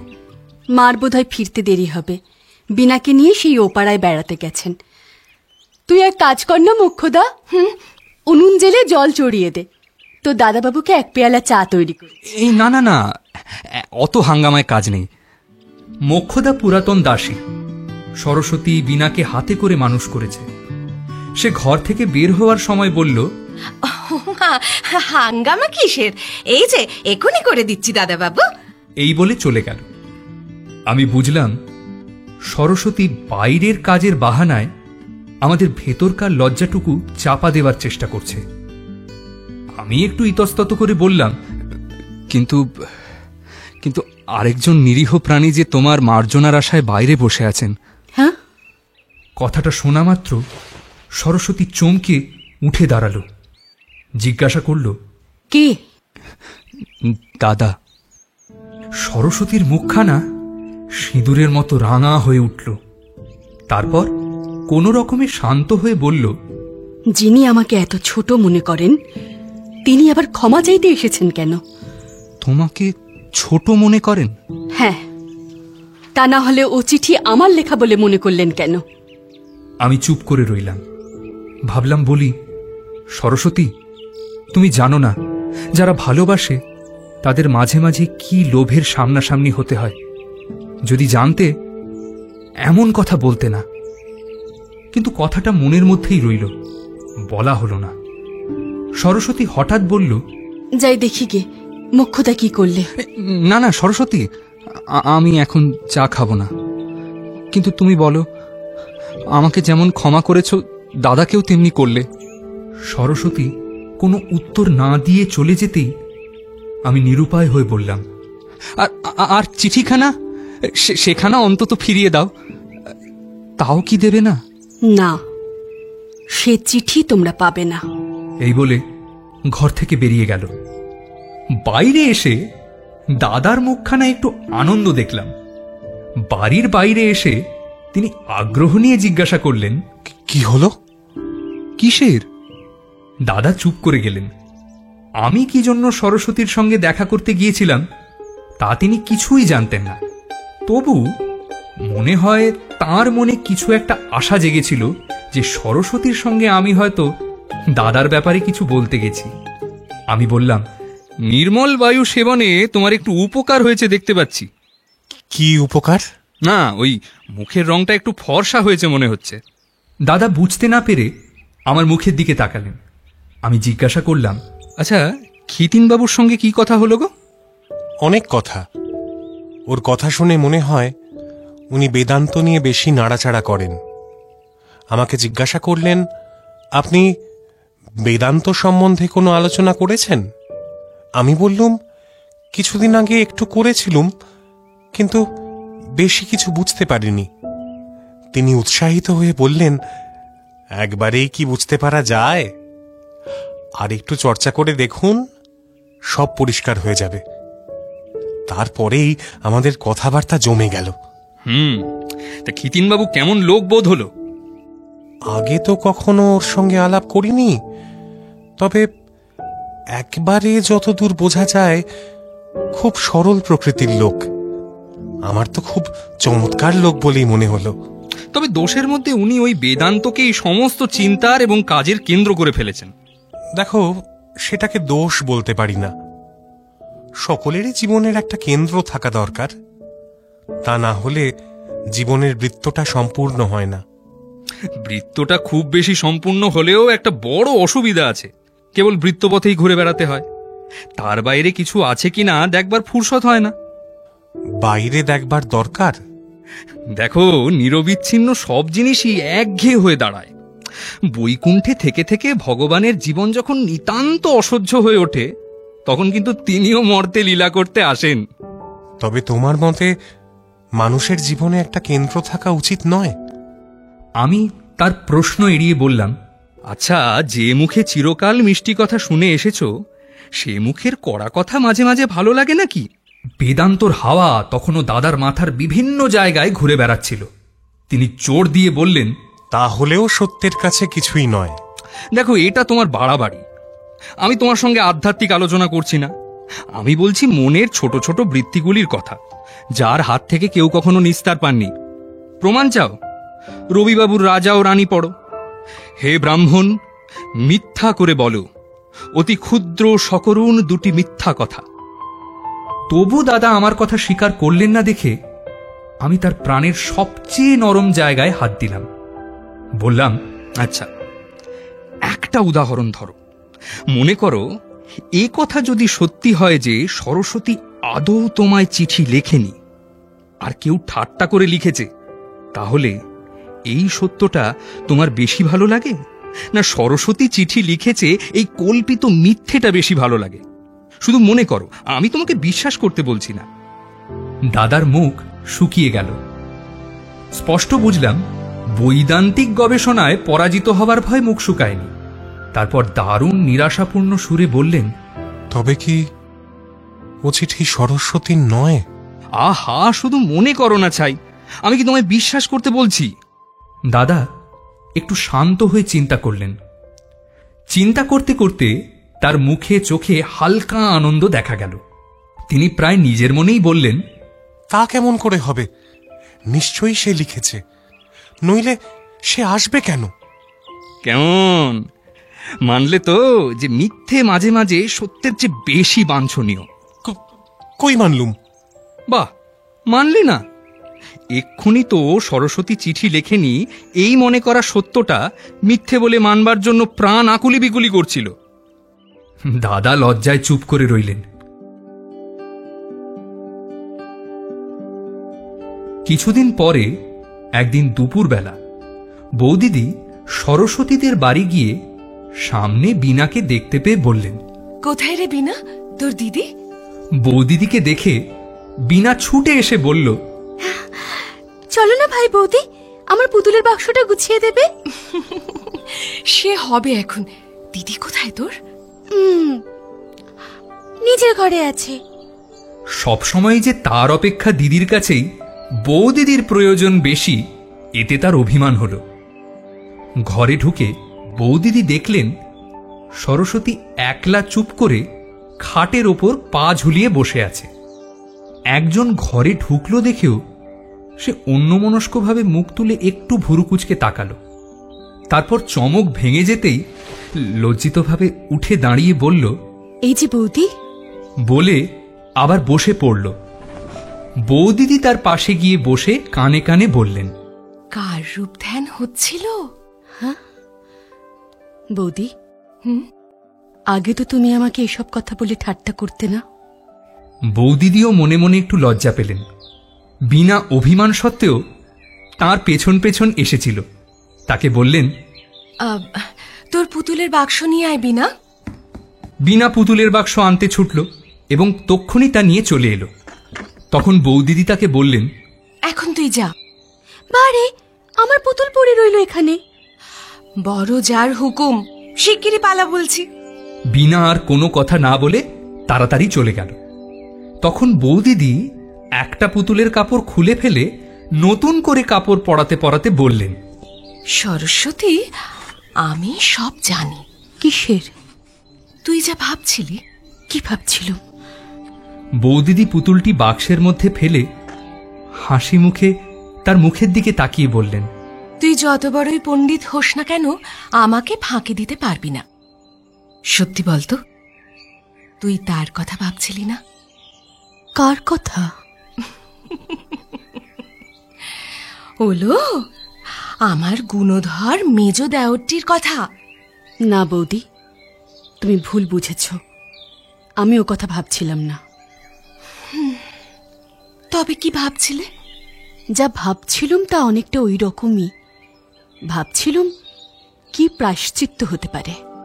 বৌদিদি প্রজাপতি ঠাকুরের হাতে গড়া শিষ্যা।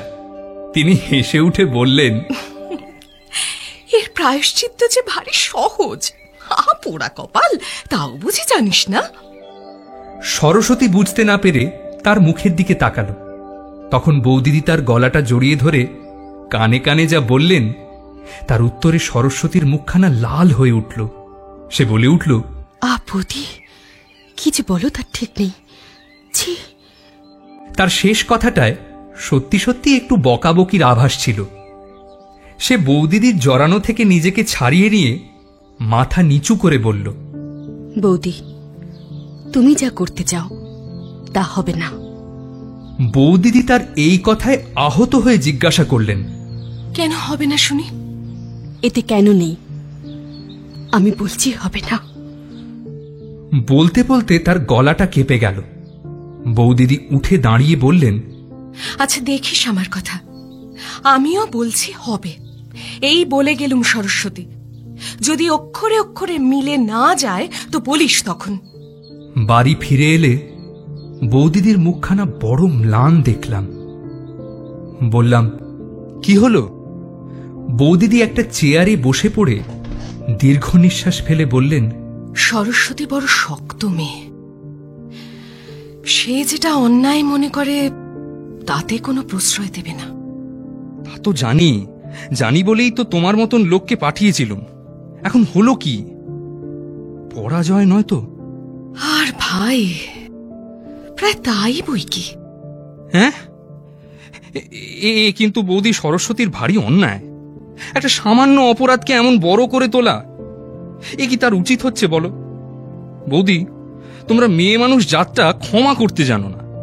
তোমাদের দণ্ড আমাদের অপরাধের চেয়ে এত বেশি হয়ে পড়ে যে অসহ্য বোধ হয়। অবশ্য এই কিছু মেম সাহেবের ব্যাপার নয় যে মেয়ের মত না হলে বিয়ে হতে পারে না। অনিলের মা মেজ ঠাকুরপোর মতন জামাই পেলে খুশি হবেন, কিন্তু সরস্বতী যেরকম মেয়ে, ও যদি একবার বেঁকে বসে। না বৌদি, সে কাজ নেই। গৌরীদান তো নয় যে মেয়ের মত বলে কোনো জিনিসের সৃষ্টি হয়নি। সরস্বতীর মন যদি দাদার প্রতি বিমুখ হয়, তাহলে বুঝলে না? সত্যি বলছি ঠাকুরপো, তোমার দাদার মুখের দিকে চাইতে আমার কষ্ট হয়। খাওয়া দাওয়া একেবারে কমে গেছে, সর্বদা মনমরা হয়ে বেড়াচ্ছেন। আমি বলে ফেললাম, সত্যি বৌদি, এই কদিন আমি দাদাকে লক্ষ্য করছি। উনি যেন কিরম হয়ে গেছেন। ওর অমন স্বচ্ছ উজ্জ্বল প্রাণের ওপর যেন এক পুরো কালি পড়ে গেছে। মুখে যাই বলি, যখন মনে হয় যে আমি ওর ঘাড়ে এই অপরাধের ভার চাপিয়েছি, তখন কি বলবো বৌদি, আমার চোখ ফেটে জল আসে। বৌদিদির কোমল হৃদয়টি যে কত তাড়াতাড়ি গলে যায় তা আমি জানতাম। আমার কথা শুনে তার চোখ দুটো জলজল করে উঠল। বুঝলাম জল এসেছে, কিন্তু তিনি কান্না কান্না জড়ানো মুখ হাসিতে ভরিয়ে দিয়ে বললেন, এই নাও ঠাকুরপো, আমি বাজি রাখলুম। আমি সরস্বতীর মন জানি। সে মুখে যাই বলুক না কেন, তাকে রাজি করাতে না পারি তো আমি তোমাদের শালি। বিকেলবেলা দেখলাম দাদা একাকী বই হাতে নিয়ে বেরোলেন। বললাম, কি বই ওইখানা? দাদা বইয়ের মলাট দেখালেন, উত্তর মীমাংসা, ইংরেজিতে। বেশ অবাক হয়ে জিজ্ঞেস করলাম, কি হবে উত্তর মীমাংসা? দরকার আছে, এই বলে তিনি বেরিয়ে গেলেন। সন্ধ্যার সময় ক্লাবে যাচ্ছি। খিতিনবাবুর বৈঠকখানায় খিতিনবাবু ও দাদার গলা শুনে আশ্চর্য হয়ে গেলাম। কৌতূহল দমন করতে না পেরে বৈঠকখানায় ঢুকে পড়লাম। দেখি ঘোর তর্ক বেঁধে গেছে। তর্কের উত্তেজনায় দাদা একটা চেয়ারে সোজা হয়ে বসে আছেন। সামনে কিছু দূরে খিতিনবাবু বসে। তার মুখ থেকে সমানে সংস্কৃত শ্লোক ও তার মানে বের হচ্ছে। আলোর অভাবে ঘর প্রায় অন্ধকার, কিন্তু সেদিকে কারো খেয়াল নেই। অন্ধকারে বসে দুজন প্রচণ্ড উৎসাহ নিয়ে তর্ক করছেন। আমি ঘরে ঢুকলাম, কিন্তু কেউ ফিরে দেখলেন না। তার কারণ আমি যে এসেছি তা দুজনের একজনও জানতে পারেননি। এরা আমাকে অভ্যর্থনা জানালো না দেখে তখন সতানং মনে ম্লানে মরণামথবা দুর্গমনং এই মহাবাক্য মনে করে সেখানে আর কিছুক্ষণ অপেক্ষা না করে ক্লাবের দিকে চললাম। ক্লাবে পৌঁছনো মাত্র যে গুরুতর খবরটা অমূল্য অনেক উৎসাহের সঙ্গে আমাকে শোনালো, তাতে আমি মনে মনে যে দৃশ্য দেখলাম তাতে মন করুণায় ভরে গেল। যা একটু আগে খুব আশা জাগিয়েছিল, এখন সেটাই নিরাশায় ভরে গেল। অমূল্য যা বলল তা হলো এই যে সরস্বতীর বিয়ে ঠিক হয়ে গেছে। ভাবি বর মেয়েকে নিজের চোখে দেখার জন্য আজই সকালে এসে হাজির হয়েছেন। সরস্বতীর বিয়ের সমস্ত ঠিক হয়ে গেল, অথচ আমরা কিছু জানতে পারলাম না। এতে আমি অবাক হয়ে গেলাম। ভাবলাম অমূল্য যতটা বলছে ততটা কিছু নয়।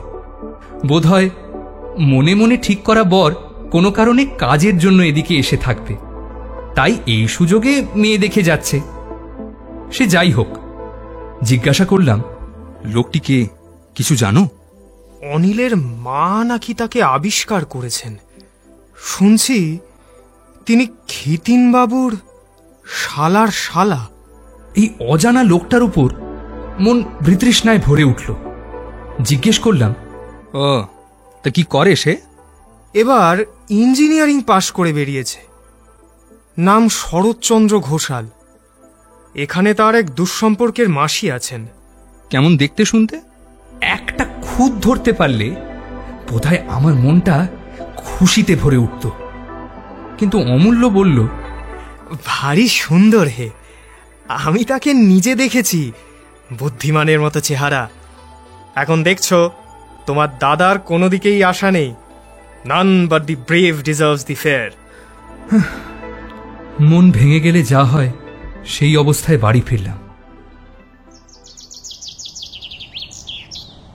পরদিন সকালবেলা দাদাকে ভয়ে ভয়ে জিজ্ঞেস করলাম, আমাদের এখানে একজন নতুন লোক এসেছে জানো? কে? শরৎ ঘোষাল বলে একজন, কালই এসেছে। কালই এক অদ্ভুত উপায় তার সঙ্গে পরিচয় হয়ে গেছে। আমি আরো অবাক হয়ে বললাম, কিরকম? কাল প্রায় রাত্রি 8:30টার সময় আমি এই খিতিনবাবুর বাড়ি থেকে ফিরছিলাম। রাস্তা ঘোর অন্ধকার। হঠাৎ একজনের সঙ্গে মাথা ঠোকাঠুকি হয়ে গেল। এরকম বেপরোয়া ভাবে যে নিজের মাথাটা অপরের মাথার সঙ্গে লড়িয়ে দেয়, তার উপর তো রাগ হবারই কথা। বললুম, কে হে তুমি? কন হ্যাঁ? লোকটি কাঁতর স্বরে বললে, মশাই মশাই দোষ নেবেন না, আমি এখানে নতুন লোক, আর মাথাটাও আমার তেমন শক্ত নয়। আমি দেখলুম গলা অপরিচিত। জিজ্ঞাসা করলুম, কে আপনি? তারপরই পরিচয় হয়ে গেল। বাবা, অন্ধকারে পরিচয়? হ্যাঁ, কিন্তু লোকটি বেশ ভালো বলেই বোধ হলো, তবে যেন একটু বেশি স্মার্ট। তা কি করতে এসেছে জানো? ঠিক বলতে পারি নে, হাওয়া বদলাতে বোধ হয়। হায় অজ্ঞ! দাদার জন্য প্রাণটা আনচান করে উঠল, কিন্তু তবু কি মুখ ফুটে বলা যায়? দিন 2-3 পরে বৌদিদি বললেন যে সরস্বতীকে দেখতে আসছে, আজই কোণে দেখা হবে। বললাম, তবে সব শেষ। এখনো বলতে পারি না, তবে যতদূর বুঝতে পারছি বোধহয় শেষ। দাদা কিছু জানেন? না, এখনো জানেন না। জানাবো? এই না না না না, খবরদার না। কাজটা চুপি চুপি শেষ হয়ে যাক, তারপর তো জানতেই পারবে। বিকেলবেলা দাদাকে একটু বিশেষ সেজেগুজে বাইরে যেতে দেখে আমি জিজ্ঞেস করলাম, কোথায় যাচ্ছ? শরৎ ডেকেছে, কোথায় নাকি যেতে হবে। এই কদিনে শরতের সঙ্গে দাদার আলাপ বেশ জমে উঠেছে। আমি একটা গভীর নিঃশ্বাস ফেললাম। নিয়তি এত কঠিন পরিহাসও করতে পারে? সন্ধ্যার সময় খিতিনবাবুর বাড়ি গেলাম। দেখলাম তার দিবানিদ্রার ঘর থেকে খাট ইত্যাদি সব সরিয়ে ফেলা হয়েছে। সেখানে এখন মেঝের ওপর সাদা ফরাস পাতা, তার ওপর কয়েকটা তাকিয়া ছড়ানো রয়েছে। পাড়ার 2-4 বয়স্ক ভদ্রলোক বসে গল্প করছেন। বরের পার্টি তখনও এসে পৌঁছায়নি। আমাকে আজ খিতিনবাবু দেখা মাত্র চিনতে পারলেন। বললেন, এই যে সন্তোষ, যাও বাড়ির ভেতরে যাও, দেখো গে জোগাড় যন্ত্র হলো কিনা। আমি বড় দ্বিধায় পড়লাম। সরস্বতীর সামনে যাওয়ার ইচ্ছে আদৌ ছিল না। শরতের সঙ্গে যদি তার বিয়ে হয়, তাহলে বিয়ের আগে তার মনে কতগুলো খারাপ স্মৃতি জাগিয়ে লাভ কি? তবু যেতে হলো। সংকোচের সঙ্গে বাড়ির মধ্যে ঢুকে দেখি দালানে বসে অনিলের মা তালে তালে সন্দেশ সাজাচ্ছেন এবং বিনা সন্দেশগুলোতে গোলাপের পাপড়ি বসাচ্ছে। তার কোলে এক রাশি পাপড়ি। আমি গিয়েই আবার চলে যাওয়ার চেষ্টা করছি, এমন সময় বিনা হঠাৎ মুখ তুলে আমাকে দেখেই ফেলল। সঙ্গে সঙ্গে গোলাপের পাপড়িগুলো মাটিতে ছড়িয়ে ফেলল। সে দৌড়ে ছুটে পালালো। মা আমার দিকে দেখে একটু হেসে বললেন, সন্তোষ, এসেছো বাবা? বেশ বেশ, আজ তোমাদেরই দেখবার শুনবার দিন। তোমরা না করলে কে করবে? ওই ঘরে একবার যাও যাও যাও। ঘরে ঢুকে দেখি বৌদিদি আছেন। সরস্বতীকে সাজানো হচ্ছে। সে নির্লিপ্তভাবে বসে আছে, যেন তাকে সাজানো হচ্ছে না।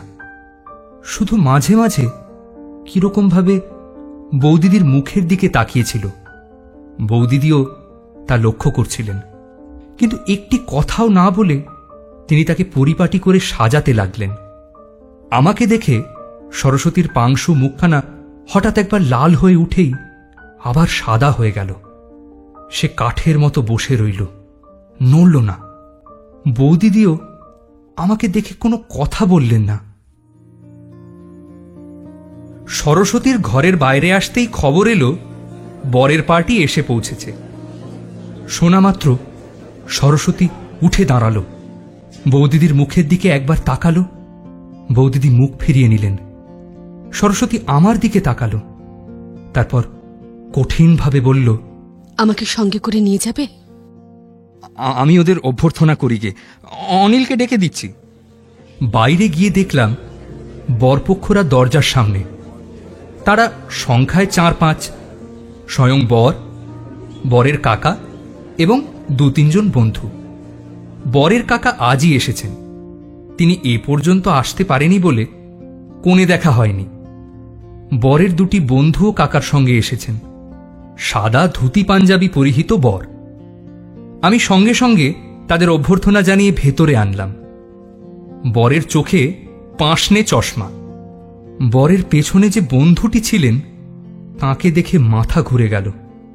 আমি ভেবেছিলাম আসল উদ্দেশ্য জানতে পারলে নিশ্চয়ই দাদা শরতের সঙ্গে আসবেন না, কিন্তু দাদা পাংশু মুখে একটুখানি মলিন হাসি নিয়ে ঠিক এসে হাজির হয়েছেন।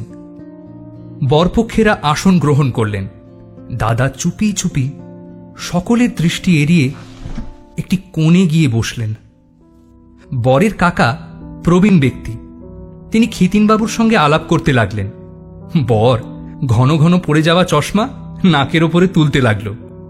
চারদিক থেকে বরের চেহারার যে প্রশংসার গুঞ্জন উঠছিল, সম্পূর্ণ বিচলিত না হলেও বরটি সেই বিষয়ে সম্পূর্ণ অনভিজ্ঞ বলে মনে হল না।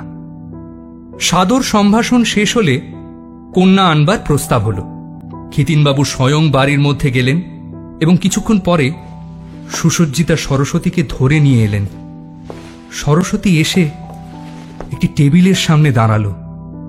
আমি তার মুখের দিকে আর চোখে একবার তাকালাম। কিছু বোঝা যায় না, শুধু তার ঠোঁট দুটো যেন একটু চাপা। একবার কোণের দিকে না তাকিয়ে থাকতে পারলাম না। দাদার মুখ শুকনো, চোখ নামিয়ে বসে আছেন। আমি চোখ ফিরিয়ে নিয়ে বরের দিকে তাকালাম। সে চশমার ভেতর দিয়ে অনেকটা কুমিরের মতো স্থির চোখে সরস্বতীর দিকে তাকিয়ে আছে। দেখা শেষ হলে সকলে কন্যাকে ভেতরে নিয়ে যেতে বললেন। সরস্বতী তার নিচে থাকা চোখ একবার তুলতেই হঠাৎ যেন কিসে লেগে সজোরে আঘাত পেল। তখনই সে চোখ বুজে ফেলল। অনিল তাকে ভেতরে নিয়ে গেল। বরকর্তা সভাস্থলেই স্বীকার করলেন যে কন্যা রূপসী এবং তার যে খুবই পছন্দ হয়েছে তাও বারবার বলতে লাগলেন। তারপর হাসি মুখে বললেন, মা লক্ষ্মীকে তো দেখা হলো, এখন বাবাজিকে একটু পরীক্ষা করে নিন। বাবাজির আর পরীক্ষা কি? সব পরীক্ষায় তো উনি সসম্মানে উত্তীর্ণ হয়েছেন। আচ্ছা বাবাজি, তুমি উত্তর মীমাংসা পড়েছ? উত্তর মীমাংসা? আগে না, উত্তর মীমাংসা আমার পড়া নেই। তবে পশ্চিম কি জানেন, ওরা তো আর্টস স্টুডেন্ট নয়, চিরকাল সায়েন্সই পড়ে এসেছে, তাই। খিতিনবাবু ভাবি জামাতার পিঠ থেকে হাতটি ধীরে ধীরে নামিয়ে নিলেন। তারপরই বরপক্ষের আর জলখাবারের ধ্বংস করে মনের খুশিতে বাড়ি ফিরলেন। বরের কাকা প্রস্তাব করেছিলেন যে আশীর্বাদ তখনই সম্পন্ন হোক, কিন্তু সকলে বললেন যে ব্যস্ত হবার কোনো প্রয়োজন নেই। বিশেষত বাবাজির কন্যা পছন্দ হল কিনা এ বিষয়ে কিছু না জেনে কাজ করা উচিত হয় না। অতএব ঠিক হলো যে বাবাজির সম্মতি নিয়ে আশীর্বাদ তাড়াতাড়ি করতে হবে। একখানা বই মুখের সামনে ধরে দাদা কাত হয়ে বিছানায় শুয়েছিলেন, কিন্তু তার মন ঠিক বইয়ের পাতার মধ্যে আটকে ছিল না, খোলা জানলা দিয়ে অনেক দূরে চলে গিয়েছিল। আমি ঘরে ঢুকে বললাম, দাদা, আচ্ছা রাত দিন পড়া কি স্বাস্থ্যের পক্ষে ভালো? চলো চলো একটু একটু বেরিয়ে আসি। কই আর পড়া হচ্ছে ভাই, এক্সামিন তো এসে পড়লো। আরে তা হোক, চলো তো একটু ঘুরে আসি। দাদা কপালের ওপর দিয়ে ডান হাত দুবার বুলিয়ে বললেন, না ভাই, আজ থাক, শরীরটা তেমন ভালো নেই। আরে সেই জন্যেই তো আরো বেশি করে যাওয়া উচিত। এই কদিনে শরীরটাকে কি করে ফেলেছ বলো দেখি। দাদা উঠে দাঁড়ালেন, বললেন, ভয়ের কোনো কারণ নেই, এখনো বেশ শক্ত আছি। একটা জামা পরে নিয়ে দাদা আমার সঙ্গে বাইরে গেলেন, কিন্তু বেশি দূরে যেতে হলো না। একটু আগেই আমাদের থামতে হলো। স্বভাবে নেই, কিন্তু কি জানি কেন আজ খিতিনবাবু নিজে ঘর ছেড়ে বাগানে বেড়াচ্ছিলেন। দাদাকে তিনি দেখেই চিনতে পারলেন এবং আমাকে আদৌ দেখতে পেলেন না। দাদাকে বললেন, কি হে, কোথায় যাচ্ছ? আগে একটু বেড়াতে যাচ্ছিলাম। একদিন তোমায় দেখিনি যে, অসুখ করেছিল নাকি? আগে না, বেশ আছি। তুমি সেদিন শঙ্কর ভাষ্য সম্বন্ধে যে বইখানা আমায় দিয়ে গিয়েছিলে, আমি তার কয়েক জায়গায় দাগ দিয়ে রেখেছি। সেই দাগ দেওয়া জায়গাগুলো পড়লেই আমি যা বলেছিলুম সব বুঝতে পারবে। হ্যাঁ, যে আগে। দাদা যে আজ্ঞে বলে যাওয়ার উপক্রম করছেন, এমন সময় খিতিনবাবু বললেন, বইখানা ইংরেজিতে হলেও চমৎকার লেখা, তোমার ওখানে আগাগোড়াই পড়া উচিত। লেখকের ইন্ট্রোডাকশনটা পড়েছ? পড়নি? এসো দেখিয়ে দিয়ে গে, কি সুন্দর। আমি বোধহয় নিজের মতো অত চমৎকার করে বলতে পারতুম না। এই বলতে বলতে তিনি বাড়ির দিকে ফিরে চললেন। দাদা আমার মুখের দিকে তাকালেন, আমিও দাদার মুখের দিকে তাকিয়ে আছি। সামান্য হাসি দাদার ঠোঁটে দেখা দিল। আমি ধীরে ধীরে তাকে খিতিনবাবুর দিকে ঠেলে দিলাম। দাদা নীরবে তাকে অনুসরণ করল। আমি ক্লাবে গেলাম।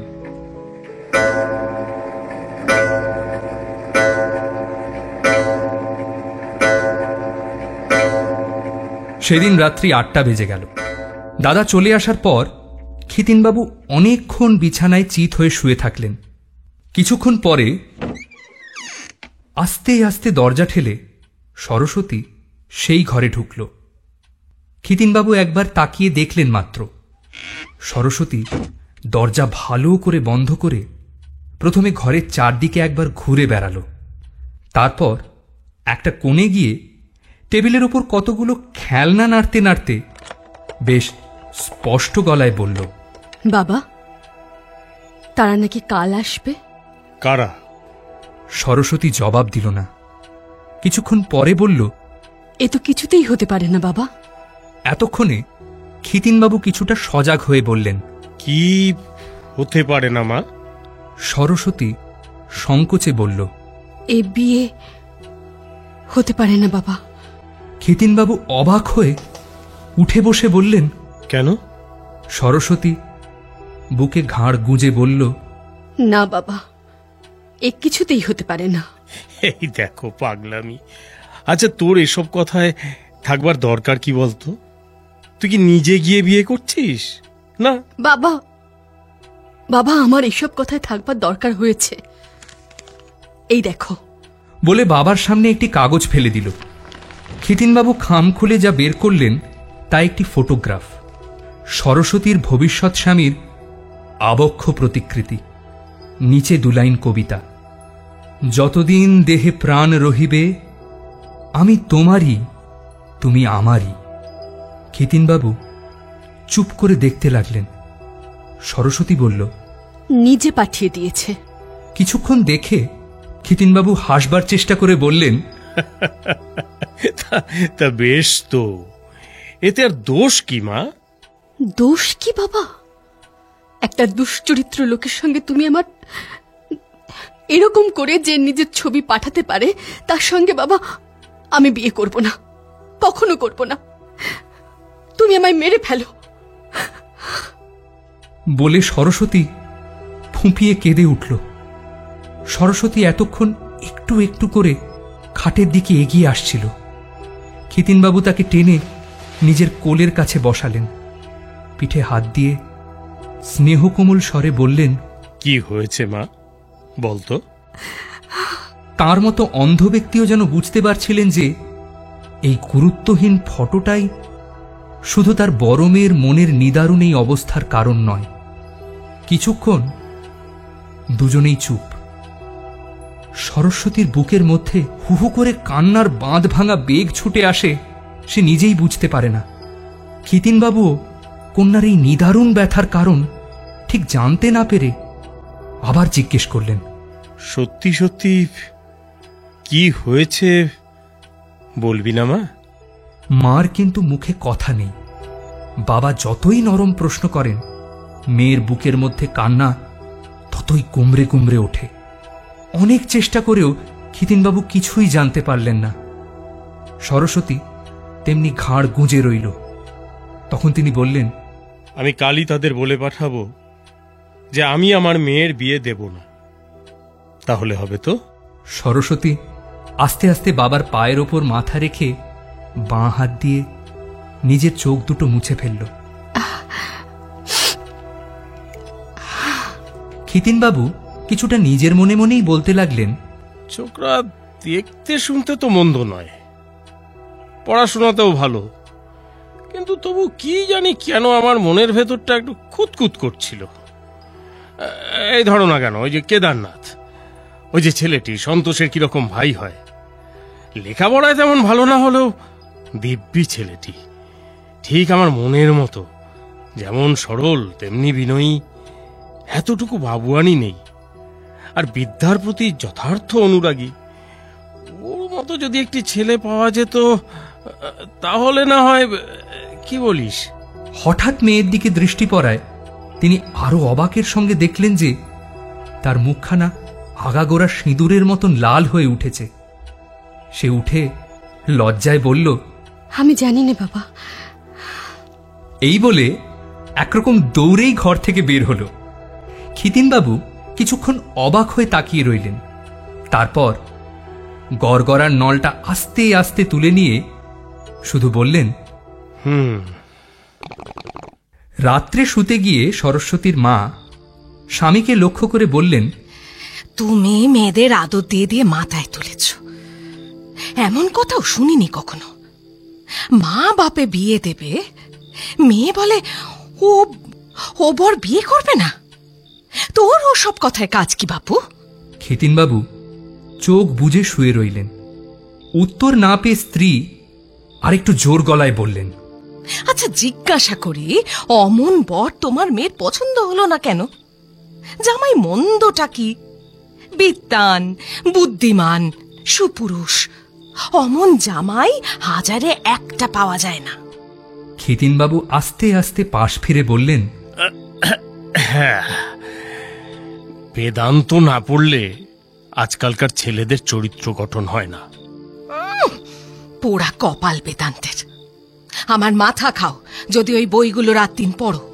কি করতে বলো? এ সম্বন্ধ ছাড়তে পারবে না। ছাড়তেই হবে, উপায় নেই। কেন? ছেলেটির নৈতিক চরিত্র সম্বন্ধে আমার সন্দেহ আছে। ও, বেদান্ত পড়েনি বলে বুঝে? ক্ষিতিনবাবু জবাব দিলেন না। ভাবি জামাইয়ের চরিত্র সম্বন্ধে একটা সন্দেহ আছে জেনে ওনার স্ত্রীর মন হঠাৎ বদলে গেল না। তিনি বললেন, তা বেশ, যা হয় করো, কিন্তু তোমার মেয়েটি আর কচি খুকি নেই, ভুলে যেও না। আমি বলে দিচ্ছি, আর যা হয় করো, কিন্তু ওই দিনে মেয়ের বিয়ে দেওয়া চাই। যেখান থেকে পারো জামাই জোগাড় করো। এই বলে কিছুটা রাগ, কিছুটা খারাপ লাগা এবং কিছুটা চিন্তা নিয়ে শুয়ে পড়লেন। কিছুক্ষণ পরে তন্দ্রায় তার চোখ দুটো বুজে আসছে। এমন সময় ক্ষিতিনবাবু ডাকলেন, ওগো। কে? ও বাড়ির সন্তোষের এক কিরকম ভাই আছে, জানো তো, ওই কেদার বলে। সে জামাই হলে পছন্দ হয়। সরস্বতীর মার ঘুম ভেঙে গিয়েছিল। তিনি বললেন, কে? সন্তোষের দাদা? সে তো সন্তোষের চেয়ে নিচে পড়ে। তাহলেই ছেলেটি ভারী ভালো, আর তোমরা যা চাও, ঘরও চেনা, টাকা কড়িও আছে। সন্তোষের ভাই বলেই দিতে ইচ্ছে করে। বিনাটার যদি তেমন কপাল হয়, দুজনেই এক জায়গায় পড়বে। তোমার মত আছে তো? আচ্ছা, হঠাৎ ওই ছেলেটিকে তোমার পছন্দ হলো কেন বলো তো? বেদান্ত পড়ে বলে না? কি ভাগ্যি, আমায় যখন বিয়ে করেছিলে তখন তোমার বেদান্ত ছিল না, নইলে আমাকে তো বিয়েই করতে না। যে ঘরে ক্ষিতিনবাবু শুতেন তার দুখানা ঘর পরেই বীণা ও সরস্বতী শুত।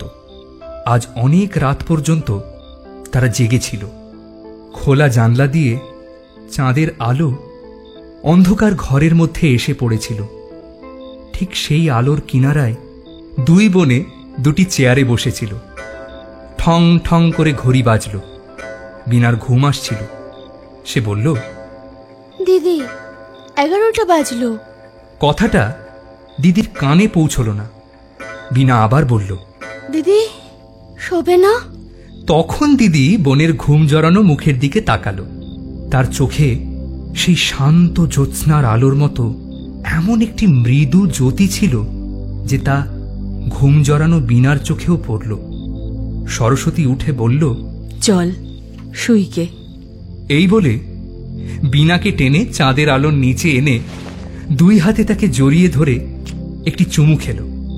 বীণা দিদির বুকে মাথা রেখে চুপটি করে রইল, কিছু জিজ্ঞেসও করল না। সরস্বতী বীণার থুতনি তুলে ধরে আরো একবার বলল, ঘুম পাচ্ছে না বীণা? চল শুইকে। এই বলে তাকে বিছানার দিকে নিয়ে গেল। সোনা বোন আমার, দিদি।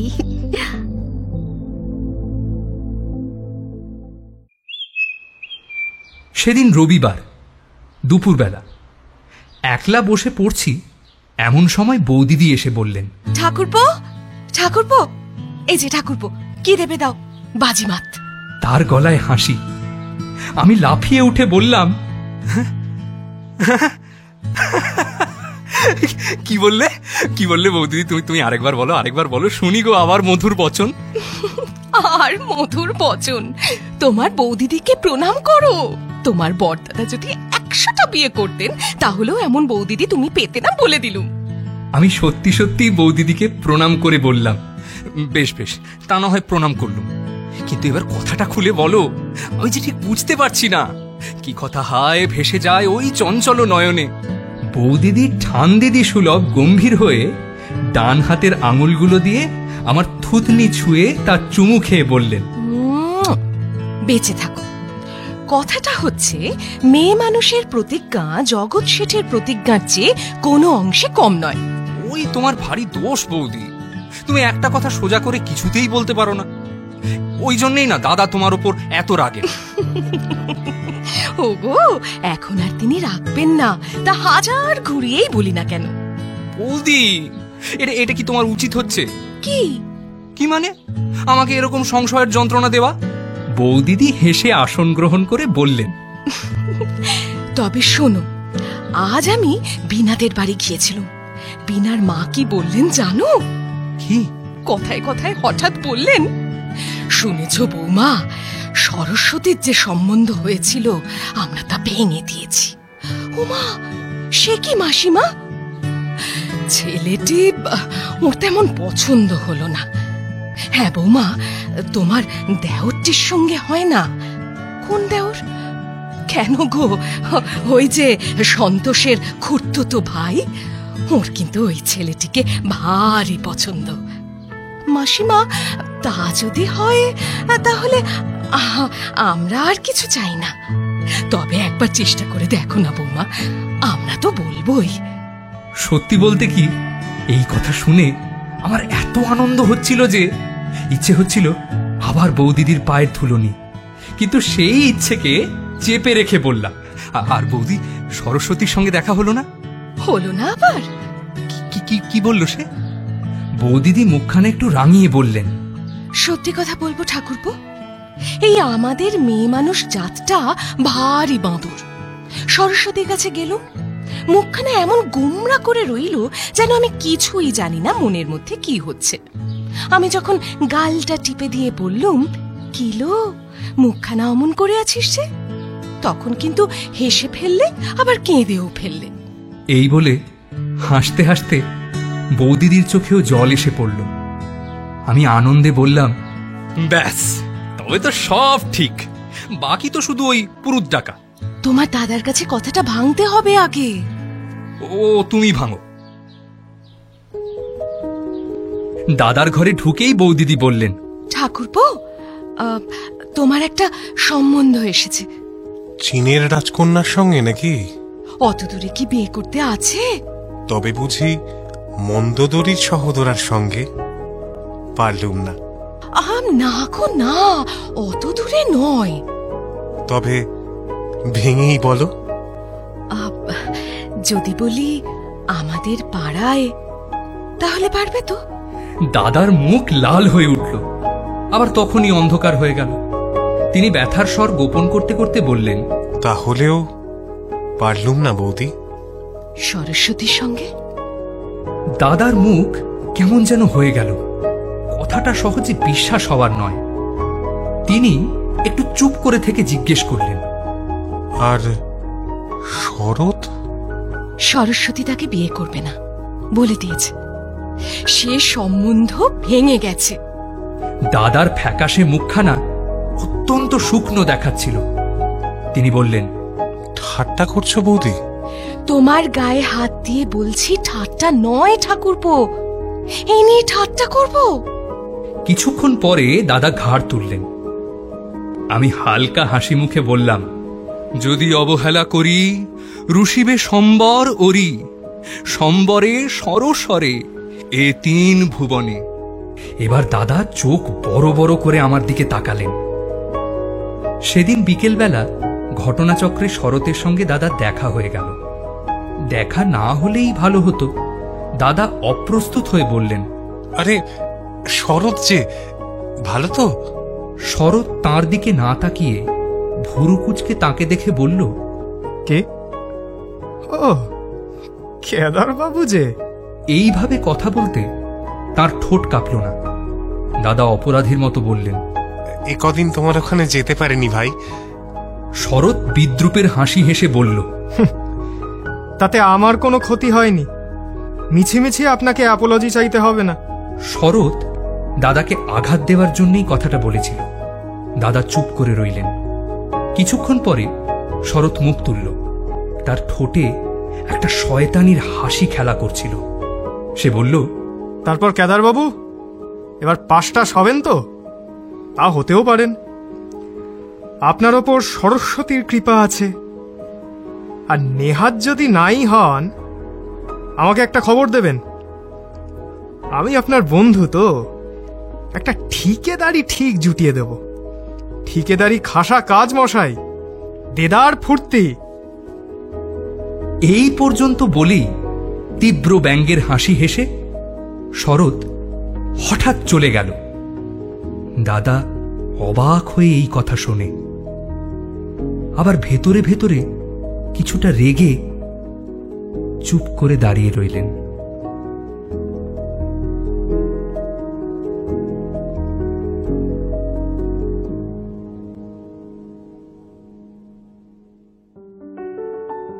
মির্চি ফ্রাইডে ক্লাসিক্সে এতক্ষণ শুনছিলেন শরদিন্দু বন্দ্যোপাধ্যায়ের কাহিনী দাদার কীর্তি। গল্প পাঠে আর্য জানা, অভিনয়ে পাপিয়া রাই চক্রবর্তী, সৌনক সান্যাল, আর্য Jana, Shubham Rakshit, Jaitri Bandyopadhyay, Jiban Saha, Bapi Dasgupta. Sound design Sushanta Das. Poster Animetrics multimedia. পরিচালনা মনীষ ঘোষ। প্রযোজনা ইঙ্কপট ক্রিয়েশনস ও সৃজনশীল পরিচালনা ইন্দ্রাণী চক্রবর্তী।